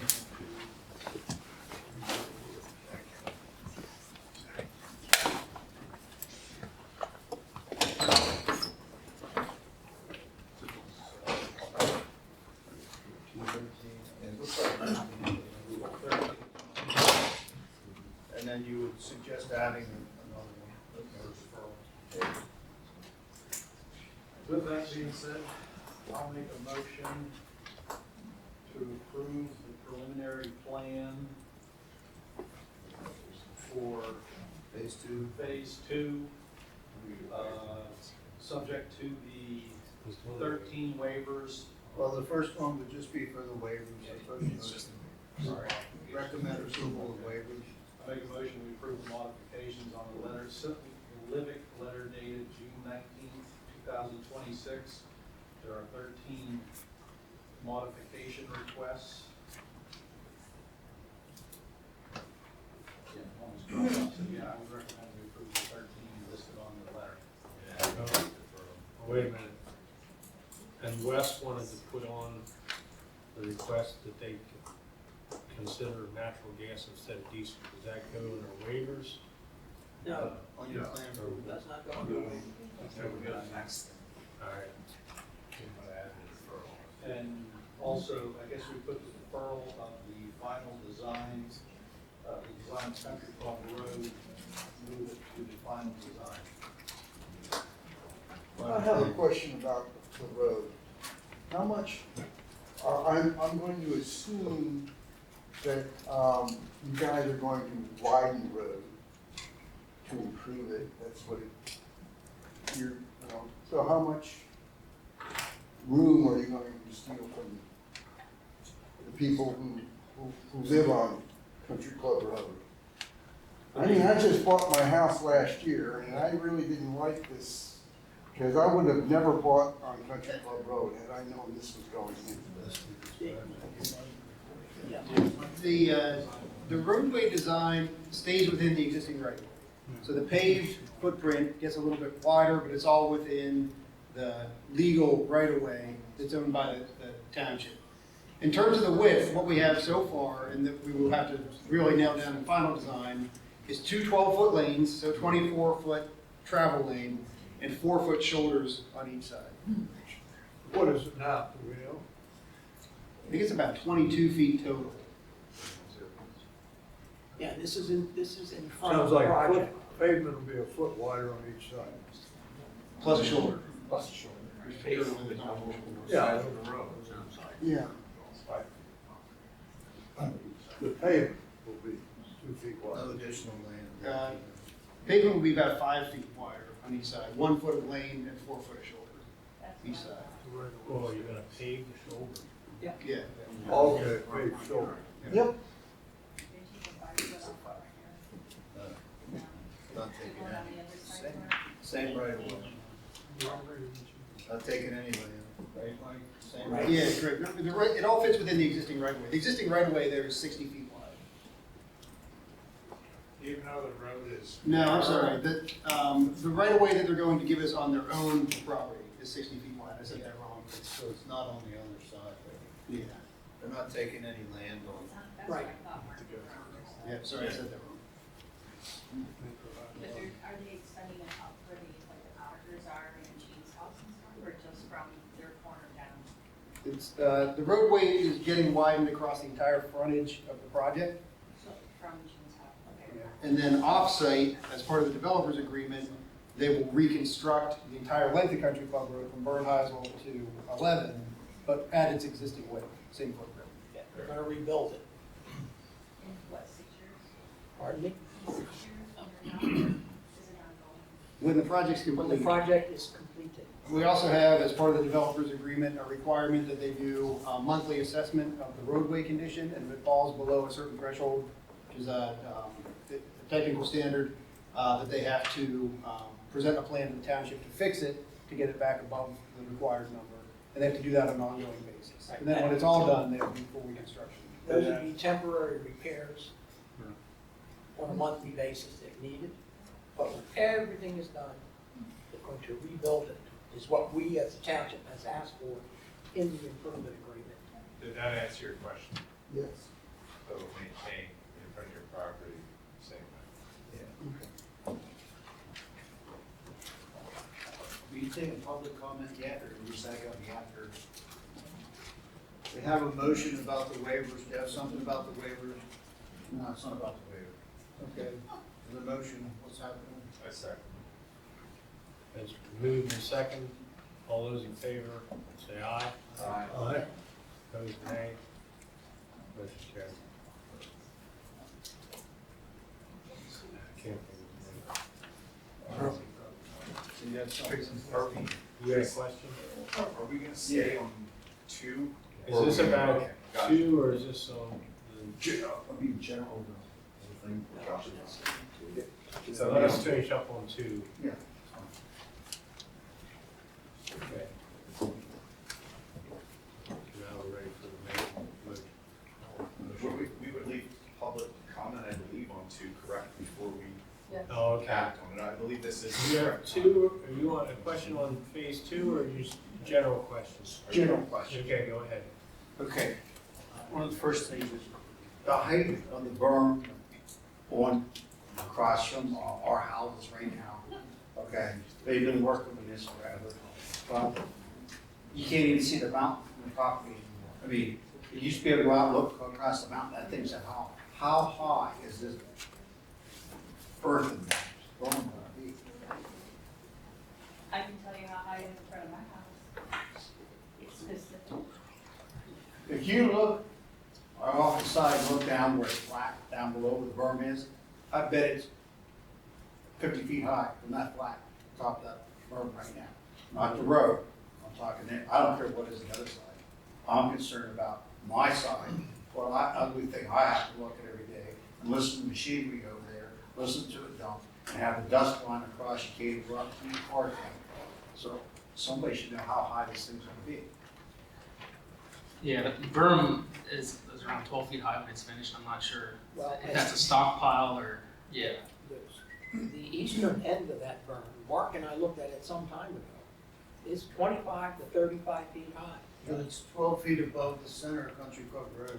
That's what Yeah. That's what they're going. But you have it higher now than what it's gonna be. Yeah, it's not final condition, correct, yeah. Yeah, the It's finished in- grades yeah. show, if you look at the finished grades, from the bottom of the berm to the top, if I remember Mark and I looking at Ed, are you it. At that end, it's 25 to 35 feet high. Ed, are you concerned about the large stockpile of stone in the center? No, I'm talking about the berm, right behind the fence. So he just said the finished berm is gonna be 12 feet. Right now, it's higher than that. I drove by and saw it, and I figured they just made it higher for you guys doing construction to try to block some of the sound. Is that what you're up to, or what's it? Now, that 12 feet is 12 feet, That's just more center line, south. Country Club. Okay, second question is, you said you have a bond on Country Club Road. That's okay. Not yet, but yeah, right now, we have a temporary bond. Okay, here's my question, I don't know. Right now, heavy trucks, I've been trucking all my life, they're coming off of Burn-House or Brick Road. Those trucks are coming down, and then, right, does the Middlesex Township start all down over the hill, coming up from, the power plant? From Bernheisen? Yes. Yeah. Those heavy trucks are coming up that road, whether it's a PP&L truck or dump trucks, coming in, or coming across Green Hill, and now down Country Club Road. I thought you stated that the trucks were supposed to come off Route 11 and in Country Club Road. Well, The trucks, they're not doing it. the trucks for this project are to come off of 11. It's my understanding from attending some of those pre-construction meetings or construction meetings, some of those trucks are not for this project. They are PP&L trucks, or they're PP&L delivering material They're not, Whiting Whiting Turner's Turner. trucks, they're not Liberty's trucks. And PP&L basically said, we're delivering this off of Bernheisel Bridge Road. And essentially, am I right? PP&L said, we can do whatever we want. Did I understand that correctly? So who's responsible for the road? It's a township road. So, if PP&L is using that to deliver materials for this project, but they're PP&L authorized and not part of Whiting Turner's project, then PP&L needs to bond the road. Watch it make a turn. Every day I see these trucks going around here and they can't make a turn. I mean, I know, they're we spread out. understand, we understand. So this was brought up at one of the site construction meetings. So what I'm doing now is, I'm hearing it again, and I'm looking at Zach as the roadmaster. PPL should be contacted to make sure that they bond that section of road. The last time it was brought up, there was direction to a cell tower or something. Oh, yeah, Tim's property, but I think they're past No that. activity. They're past that. Zach, the signs aren't up either, the speed limit signs aren't working again, you guys pulled them like way in. You're talking about the ones on the property for the data center. On Country Club Road. The flashers. Like the signs are moved so close to the entranceway, what does it matter? By that point, they're already doing 60 miles an hour. I'm not kidding. And that's not a joke. I mean, I've seen people come racing up and down Country Club Road and they've got to be doing 50, 55 and a 35. Where is the cop? All right, my last question. Now, recently there have been paving triaxle trucks this past week paving at Cumberland Preserve. And they come up Country Club Road primarily from the Harrisburg Pike. So you may have seen those. There's an additional day of paving yet on that project. No, they're not coming to your house, they're coming to. That's what I'm saying, we still have. So what you're saying is the flashing The speed signs limits aren't are. working, and they pulled them close, I don't know when they got moved, right? But they're much closer to the entranceway of the construction, so that's not helpful. Yeah, I didn't see it. I was looking for them, I didn't see them. They're not I working. know They're not working. I thought they were very noticeable. Yeah, they were. Now they're like, I didn't see them. I noticed them yesterday, but they aren't on. Maybe you're going less than 35 miles an hour. They have not been on for the last week. Yeah, just a week, that's about how long. Just kidding. And now, come to think of it, I haven't seen them on lately either. You have another question? Last question. The gentleman that said up here that we're supposed to get a card from him, who is it? I have no idea who this gentleman is. Oh, my name is Andy Giorgione with Pennsylvania Data Center Partners. Okay, so he's the person we're supposed to contact, because I've talked to people on our road, nobody's been offered to talk to about anything on the road, that's why I was asking. When the meeting adjourns, Okay. come and talk to him and, Yeah. give him your information. I forget what you wanted him to get back to you on, the robocalls. Yeah. So at the end of the meeting, get to him and exchange information. At the construction meeting last week, they were talking about it's coming online. I don't recall the exact date. I mean, I on was that. at the first meeting, that's where I got this information Yeah, from. They're still working on it to implement it. Yeah, they said they have all the contact information, you know, they've been collecting, and so it's eminent, it's eminent. I know it should be now, but it's about. Should have been 6 Yeah. months. All right. It's not that Back hard. on. So now we're. Now, I guess it's, make a motion, I would make a motion to approve the preliminary land development plan for the Pennsylvania Data Tax 1 Phase 2.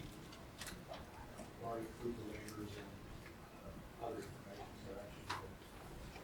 Do you want to put your? Well, it's up to you all. I am very much wanting it to go natural gas. I know we're at odds. So honestly, I'm gonna be an A if we don't have that in there, but Legally, there's nothing we can do to enforce them to use that. No, but we're gonna at least put it in there that we're on record, and we've heard saying tonight that things are evolving, changing, so we'll put our recommendation in there, that we want them to consider natural. Similar to the solar project. Exactly. Same thing. Yeah. It's an area we can't govern. That's correct. You would want to mention that they should meet the conditions in the HRG letter of June 8th. As part of that motion, we meet the conditions in the June 8th letter from HRG. How about the county planning? We already asked her, Yeah. just on this, go back, we're on this one. Ours were on the initial version of the plan. So, right in what he wanted. I don't think, is there a way that you can, I don't think there's a way that it's enforceable, is there? We can, we're making a recommendation, we can only make recommendations. We'll add to the motion that there's a recommendation that natural gas is looked at as an alternative fuel. Yeah. Why don't you write up a motion and read it to us and we'll criticize it. If they use natural gas, Wes, then does that sort of eliminate our concerns that we talked about even with phase one? About noise, about air odor, This about is your air quality? It's not gonna change your noise. As far as I know, I mean, I'm not an expert on it, but I do know it is very much a cleaner burning fuel that we would not be worried about Because I think particulates. that needs to, Personally, I feel much justify. better about our local residents and. From what I understand, it would increase the number of generators. The number of generators will go way up. So instead of 579, you would have a much higher number. okay, You so would that, have more, you would have more generators running. and if I could interject this since I'm talking, Arlene, Darlington, Morrisville Road. The number of generators, I've talked about almost every single meeting trying to get clarity. Now, as the number of buildings goes up and down, the number of generators seem to change. Are we still at a metric of 24 generators No, per building? It's always been much higher than that, so it's 16 buildings, that hasn't changed, that's a lot, it's pretty Well, well it was locked in. 18 way back in the day. Yes, it was, and then introduced to 16. Okay. It really comes down to the square footage, total square footage. But yeah, my last count, I got two numbers, 532 and 579. 532 is the current count 532. Diesel generators? For full campus. for all campuses. Yeah. So I think for phase two, it's 207, I think is the number. Yes. 1B, So, they were not gonna, no, go ahead. One B isn't all having the generators, weren't there two buildings having on the roof the HVAC? That's just There's the fans, exhaust that's the fans. fans, the They still have exhaust fans. That's the cooling system. Okay. That's the cooling system. We're talking now about backup electricity. Okay, so 532, the last time I did the math, it was on 432. So when are these folks going to provide the PC and the board with the maintenance schedule that's going to really tell us the reality of how much noise is going to come off of these? Well, we did cover that in prior meetings. First of all, from a noise standpoint, there is your representation is that it's below the municipal zoning standard, the ordinance, okay? From the maintenance schedule, you did cover that. I'd have to go back into my notes and look at it. It's owed because you sat there and said to Charlie Courtney that they need to provide that before the final plan. They did give it to us. So one of my other questions, this is a great segue, I've attended every meeting this year except for one. So, and I've heard a lot of, well, conditioning on this or need to get this. So is there somebody with representing the township that's keeping a running list of the IOUs? And where would that information be? Well, largely, HRG has many multi-page documents and they're maintaining a list. together. So did they get published on the website, or did they get incorporated in the meeting minutes? Will that letter be incorporated? Is the letter in the minutes? Because that's the only thing that we as the public have access to, and they don't get posted till, 2 months after the meeting.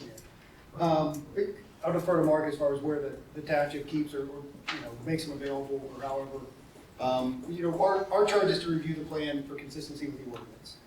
The subdivision ordinance, the zoning ordinance, stormwater management ordinance. And we do that in a very detailed manner and generate, lots of comments that the developer's been kind of addressing progressively over the last few months. As far as things that have been requested that aren't necessarily part of the ordinance, we haven't been tracking those specifically. I think there's a lot of folks in this group who have, and I think Vivek has come back and responded to a lot of them, and some of them you still have answers for. We want to make a representation to the board of exactly what the ordinance says. Everything it says, nothing more, nothing less. So a lot of the questions that come up, if it's not in the ordinance, we don't necessarily carry that on our record. So then how do we ever improve the ordinance if we don't call out the things that are lacking from ordinances that are how many years old? I don't know, 10 years old? Fair point about making the ordinance better for future projects. We can't change the rules of the game once the game is started. I know, but if we never admit to that we need to change the rules, then we never change the rules. Well, and that's something that you should bring across to the board of supervisors. I hate to say it, but it's right now, Mike is right. We have a responsibility to review the plans and act on the plans based upon what is in our existing ordinance. But if we never call out the shortcomings, how is anybody Well, going to know besides it's not us? his responsibility to do that. He's not keeping track of whether or not you're using natural gas or how many generators or things of that nature. If it's in the zoning ordinance, it'll be in the zoning comments, if that pertains to something in the zoning ordinance, which he would keep track of in his zoning comments and Mark would keep track of. But as far as future recommendations for how to change the ordinance in the future, that has nothing to do with the action this board is taking now. No, but we do keep running lists of things that should be changed within the SADO and the zoning ordinance. And who keeps track of what this lady is saying is, who keeps track of those On this project, you mean? Well, okay. I keep lists of them for one, and you've worked on updating the subdivision ordinance. Yes, but she's talking specifically about On this project? on this project, things that should change in future ordinances. Yes, We're becoming aware of them. yes, I don't, yes. Yeah, that's 21st century. And it also, if you really want to be open-minded, it speaks to the comprehensive plan too, which is yet to be really. Comprehensive plan, you'll find out, the comprehensive plan is a plan that provides guidance for zoning. It's planning, it's guidance for zoning. I don't believe it gets into the details of. No, it does not. Details of whether or not you should use diesel or natural gas for data centers. That falls into the zoning ordinance realm. The comprehensive plan can make a suggestion that the zoning ordinance look at adding those requirements, but the comprehensive plan can only refer and make reference to changes in the zoning ordinance. So what you're asking is for detailed changes possible detailed changes to the specifications for data centers in the zoning board. How else do we learn from our mistakes? That's correct. We don't- So, going back to your question, who keeps track of all that now? Right. I don't know who keeps track of that now, unless it's in the minutes. And somebody goes through in detail through all the minutes. So the person who has typically done it, is not here, so I don't know who here could even answer that, but again, I started about the minutes, 3 hours ago. So if we're fixing the broken process of getting the minutes out to the boards that have to approve and then post it on the website, that helps. Depending on how much energy I invest in this community of local government, I would like to myself look at the minutes and, well, did they come, because I take notes and I circle and did they capture that? Well, no, they capture our names, but they don't capture the names of people on the PC or the board when they make statements, which I find that kind of curious. But I'm digressing here. So I'm just trying to help, expedite, improve, whether it's process or detail. So wherever these little pieces fit, but if no one's tracking them, Well, no. Arlie, if I could make a statement, the Yes. last two that we voted on the minutes tonight, that you will see, they do mention all of our names for each statement, they have improved. Okay, cool, So because it's the something last you set I haven't have seen don't. yet, and Yeah. I'm hoping that's something you can bring up to the Board of Supervisors. There may be a better option where, as soon as the minutes are done with the new company, they send it to us, and maybe we'll get something where we can all view it and act on reviewing it before the next meeting, Yeah. but that's gotta come from them, not Okay, us. so the board defines the process of Okay, approving so minutes? it's gotta be in person. Gotta be in- Okay, Yeah. so Well, Mark just answered that for me. Also, bear in mind, as he said, we're working on improving the minutes. Until a year ago, and Larry will tell you, and I can tell you, we've been on this board 25 years or more. And we never needed minutes because we didn't even need chairs in here, because nobody ever shows up. It's like Phil Meteor, that's our new supervisor.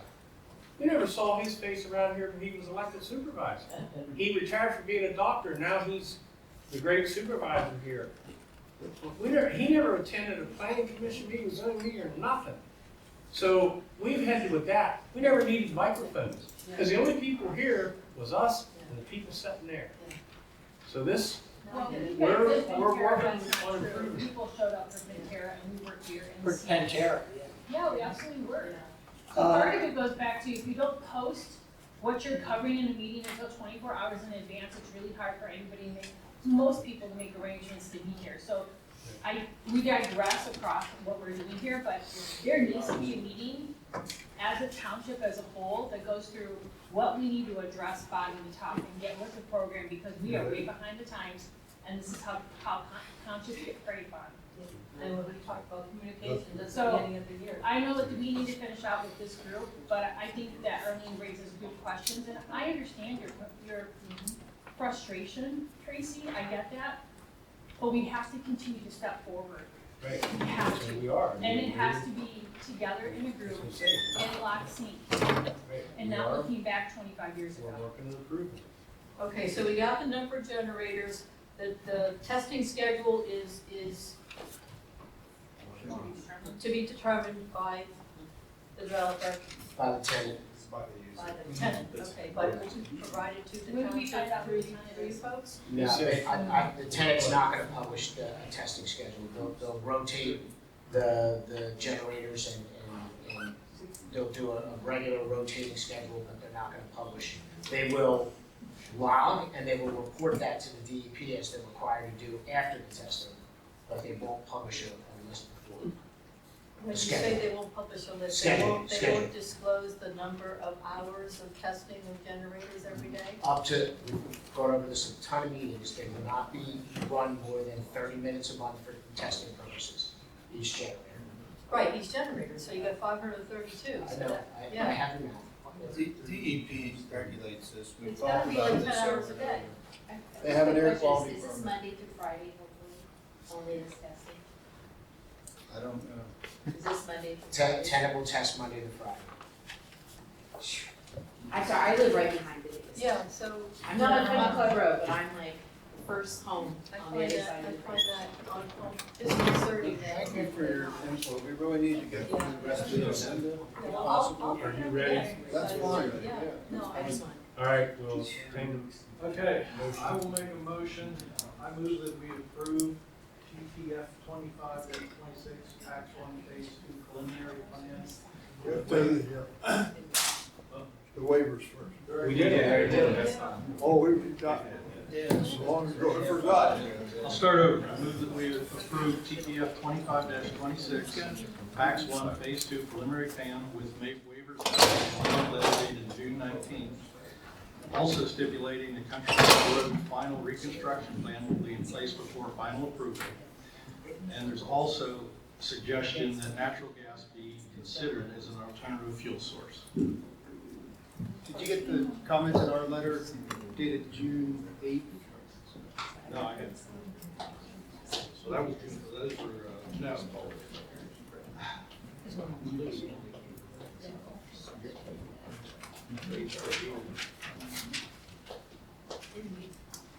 Review dated June 8th.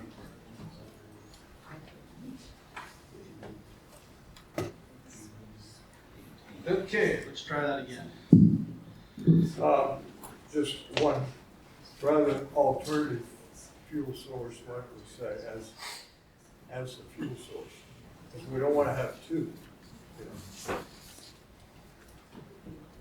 As a Personal. as a possible fuel source, or just as a fuel As source? a fuel source. Okay. All right, let's try again. I move that we approve TPF 25-26, PAX 1, Phase 2 preliminary plan with waivers noted in Livick letter dated June 19th, also stipulating the Country Club Road final reconstruction plan be in place before final approval, including the comments in letter, include HRG comments in letter dated June 8, I can't read my own writing. Also suggests natural gas be considered as a fuel source for the generators. It's been moved. Is there a second? Second? It's been moved and second. All in favor, say aye. Aye. Aye. Opposed, nay. Nay. I still feel stronger than a recommendation, but I don't know if it'll be out of line for that, but. You're not out of line. So, thank you.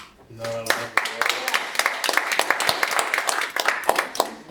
You're not out of line, but all we can do is make a recommendation. I appreciate that, at least, thank you.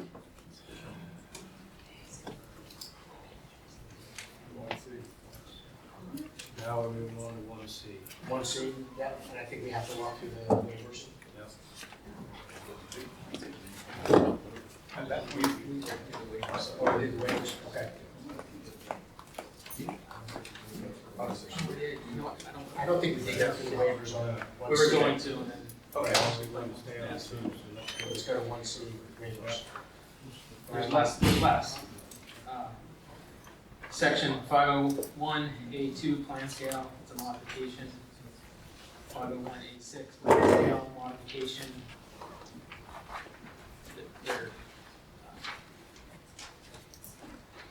They're similar to the last phase 2. Section 703A10 curb and sidewalk along Country Club Road waiver with the note that sidewalks can be installed at the request of the township. And Mike, this next one is, this is the one, section 707A1, the sidewalk waiver for the interior. This is the one we discussed today through email. There's no streets or anything proposed. Do we need the waiver? I don't think you do. Okay. Because that's a street requirement. You know, sidewalks and curbs pertinent to a street. There are no streets in 1C. I think that's not applicable. And these are modifications, the next few here. Section 718D3A, 718D4A, 718D4B, 718D4C, and 718D4D. It's modifications to the plan scale for the EIA exhibits.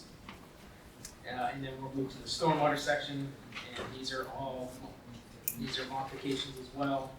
Section 303J3, the detention basin slopes, the side slopes, and the basin bottom slope.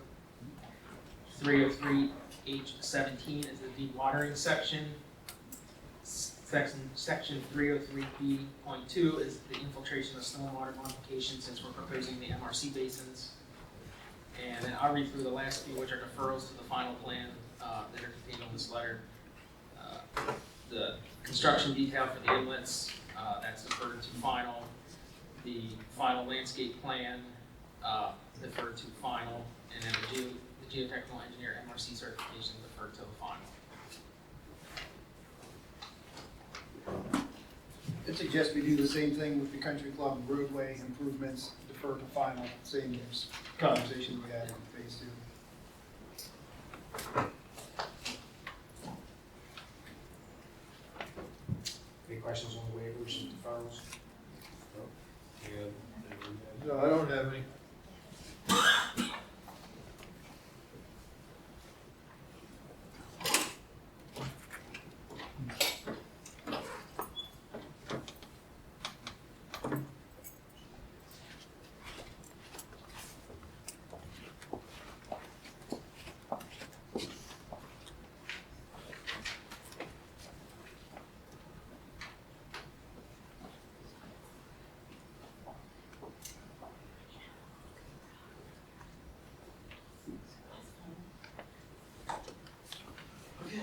You have 7, right?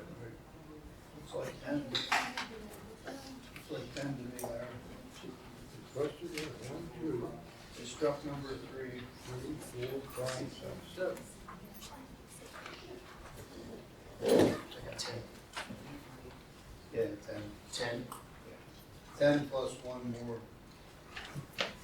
plus country club. Yeah, we're looking at the Livic letter, not the HRG. Larry, we're looking at the wrong letter. Go to the next one. The living letter. Go to the next. The living, no, so they struck 3 up? Oh, okay. Strike 3. 4 struck, not 4. Oh, it's not 3. Oh, 4. That's 4. Yeah. 3 is, It's late. keep that one. Oh.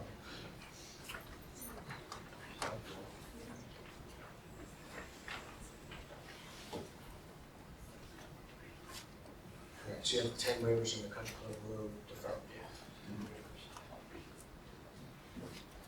If we could make a motion just on the waivers, Doug, if you're inclined. Yeah, I would move that we approve the waivers excluding waiver number 4 listed in the Livic letter. Also stipulating country club road, final construction plan is in place before final. TPS 2610. Yeah, TPF 2610, yes. Is there a second? Second.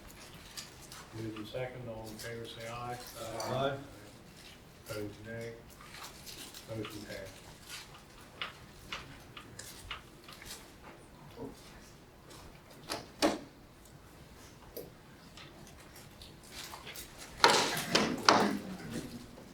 For the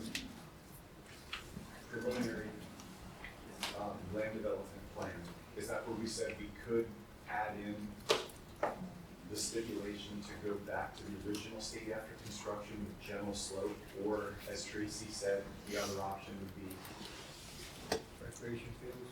is that acceptable to put that in as a stipulation? Sure. Yes. And it could be either, have it either or as options? Okay. You want to put it in something like pursue alternate land use? Pursue all the land use of either recreation field or put back to original grade.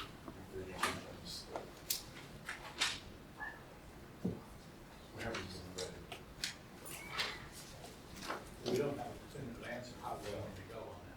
We don't know. So we want to pursue alternate uses for that property. Yeah. Alternate use for that property. Recreation, we want to make sure it's stipulated as a non-development, correct? Okay.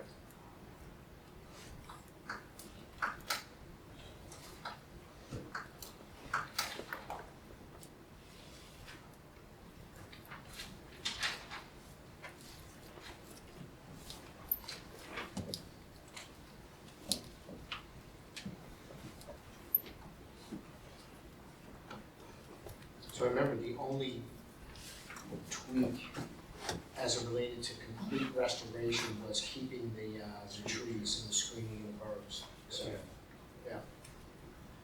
What?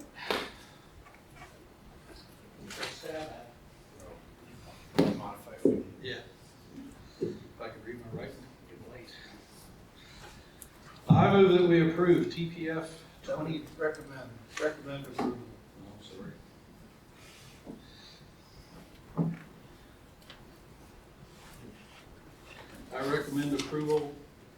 TPF 26-10, Pax 1, Phase 1C, with waivers noted in the Livic letter dated 6/19 and comments noted in HRG letter dated 6/8. Also stipulating the Country Club Road final reconstruction plan be in place before final approval. And also, we want to pursue an alternative use for C1 after completion of projects such as recreation. And we want to also say, or return to original state with original general slope. Right, flat and grade. Original grades. Yeah, With, the thank you, original with original grade, except for the street trees. And Didn't we talk about removing basins? That's removing, going back to the original grade. slope. But you make sure that sounds good Yeah. from your point of As view. long as you say restore it to the original. Read that last part the now. last part would be, we want to pursue an alternative for C1 after completion of projects such as such as recreation or return to original grade except for street trees and berm. I'd say Community recreation? What community? Yeah, community. Can I have a comment on Mr. Ford's voting? This one, see? The picture they showed up there, is that a 12-foot berm also along Country Club Road? No, it's not 12 feet, 4 to 5 feet, it's not as tall, it's not 12 feet. But then there's plantings on top of the berm as well he too. believes it's 4 to 5 feet. Where it's 5 feet, that's gotta stay, when they were approved about 8 feet. Right. What are these determines what's I going get about 8 on? feet. It's talking only leaving the small berm with vegetation along the roadway. Everything Look else, big, not picture, it looks pretty good. it's, yeah, but it would, everything else would go back to original grading.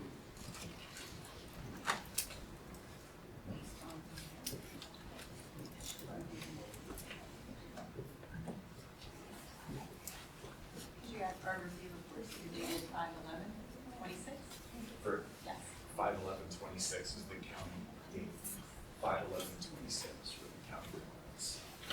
Put that in here. Thank you. 5/11.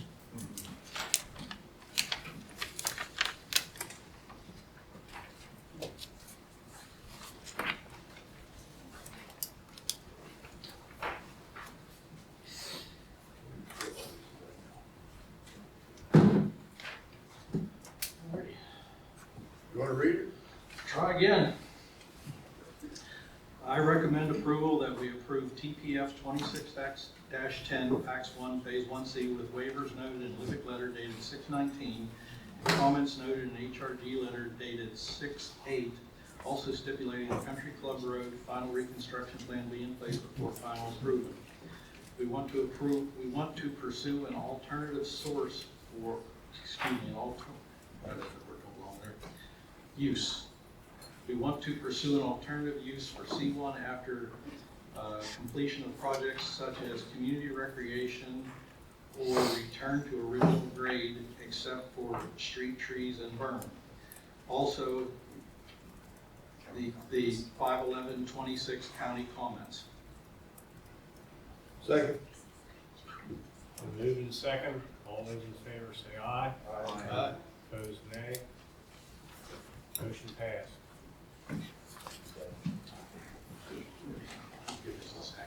Thank you. Now, if you give him your name and give Yeah. hold on, I have a Are you question. guys finished? Because I just have one question about the, what is it, the 55,000 foot berm in front of my house right now. At what point do you plan on putting something on there to keep the dirt from going around? Because we literally can't even mow our grass without coming home with a face full of dirt. So, I'm assuming they keep it wet every day. I could I couldn't quite hear the She's question. wondering what you're gonna do about the bare dirt on the mound. You gonna blow, hydro, What? you gonna hydro seed it or? Yeah, so any open dirt needs to be seeded and stabilized. When that will happen. I'll have to check with the contractor, I don't know, but, I mean, that needs to be done within so many days of being open, yeah. So if it's been open more than a few days, then it should be done. They're at grade, they should have it. Soil conservation is gonna be on you, it's gonna stabilize. Right. Aaron, one question, shoot quick. Order, sorry. Do we have public comments now? Yeah, we're gonna. I have a question from 2525, and the comment wasn't good enough, but I didn't want to interrupt. So, did you guys finalize that form on how did the commission answer on question 2 is in the light of a comprehensive plan? The answer is yes. The answer it was. Wait, that was the bubble? No, which plan? This is the plan. Oh. I just want to say for the record that the township's comprehensive plan has an area designated as low density residential with parcels identified for open space conservation. And so it's not in alignment at all with the township's comprehensive plan, even though it's old. It says in your plan, open space conservation, low density residential, doesn't say anything about industrial use, which is what this is for the That was number 2, wasn't it? Yes. And I think we did put no.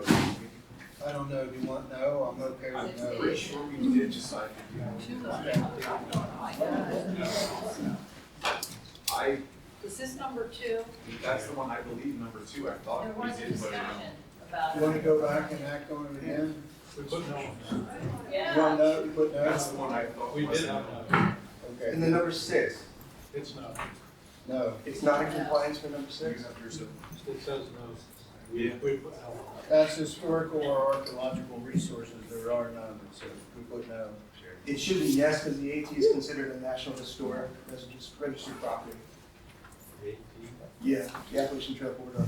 But the state, They're not on our property. But it's like But a it is, quarter mile to a half mile from this site. it's invisible. What's it got to do with it? the state has ruled that it has a visual impact on the trail. The state of who? Who did? The Commonwealth.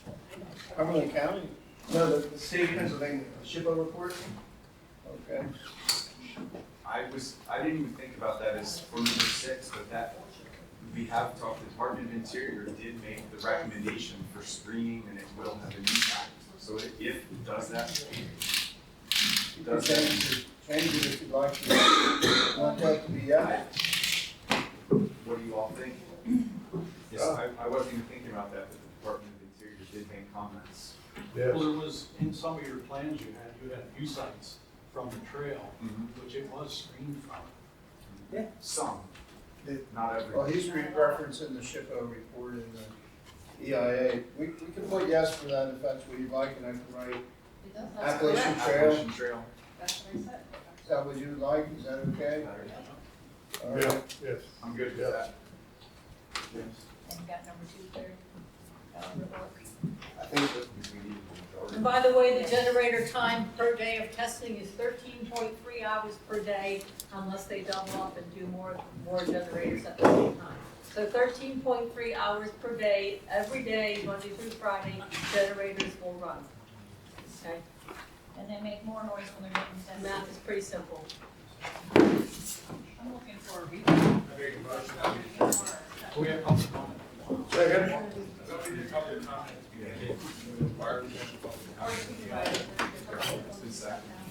Moving in second to adjourn, all those in favor say aye.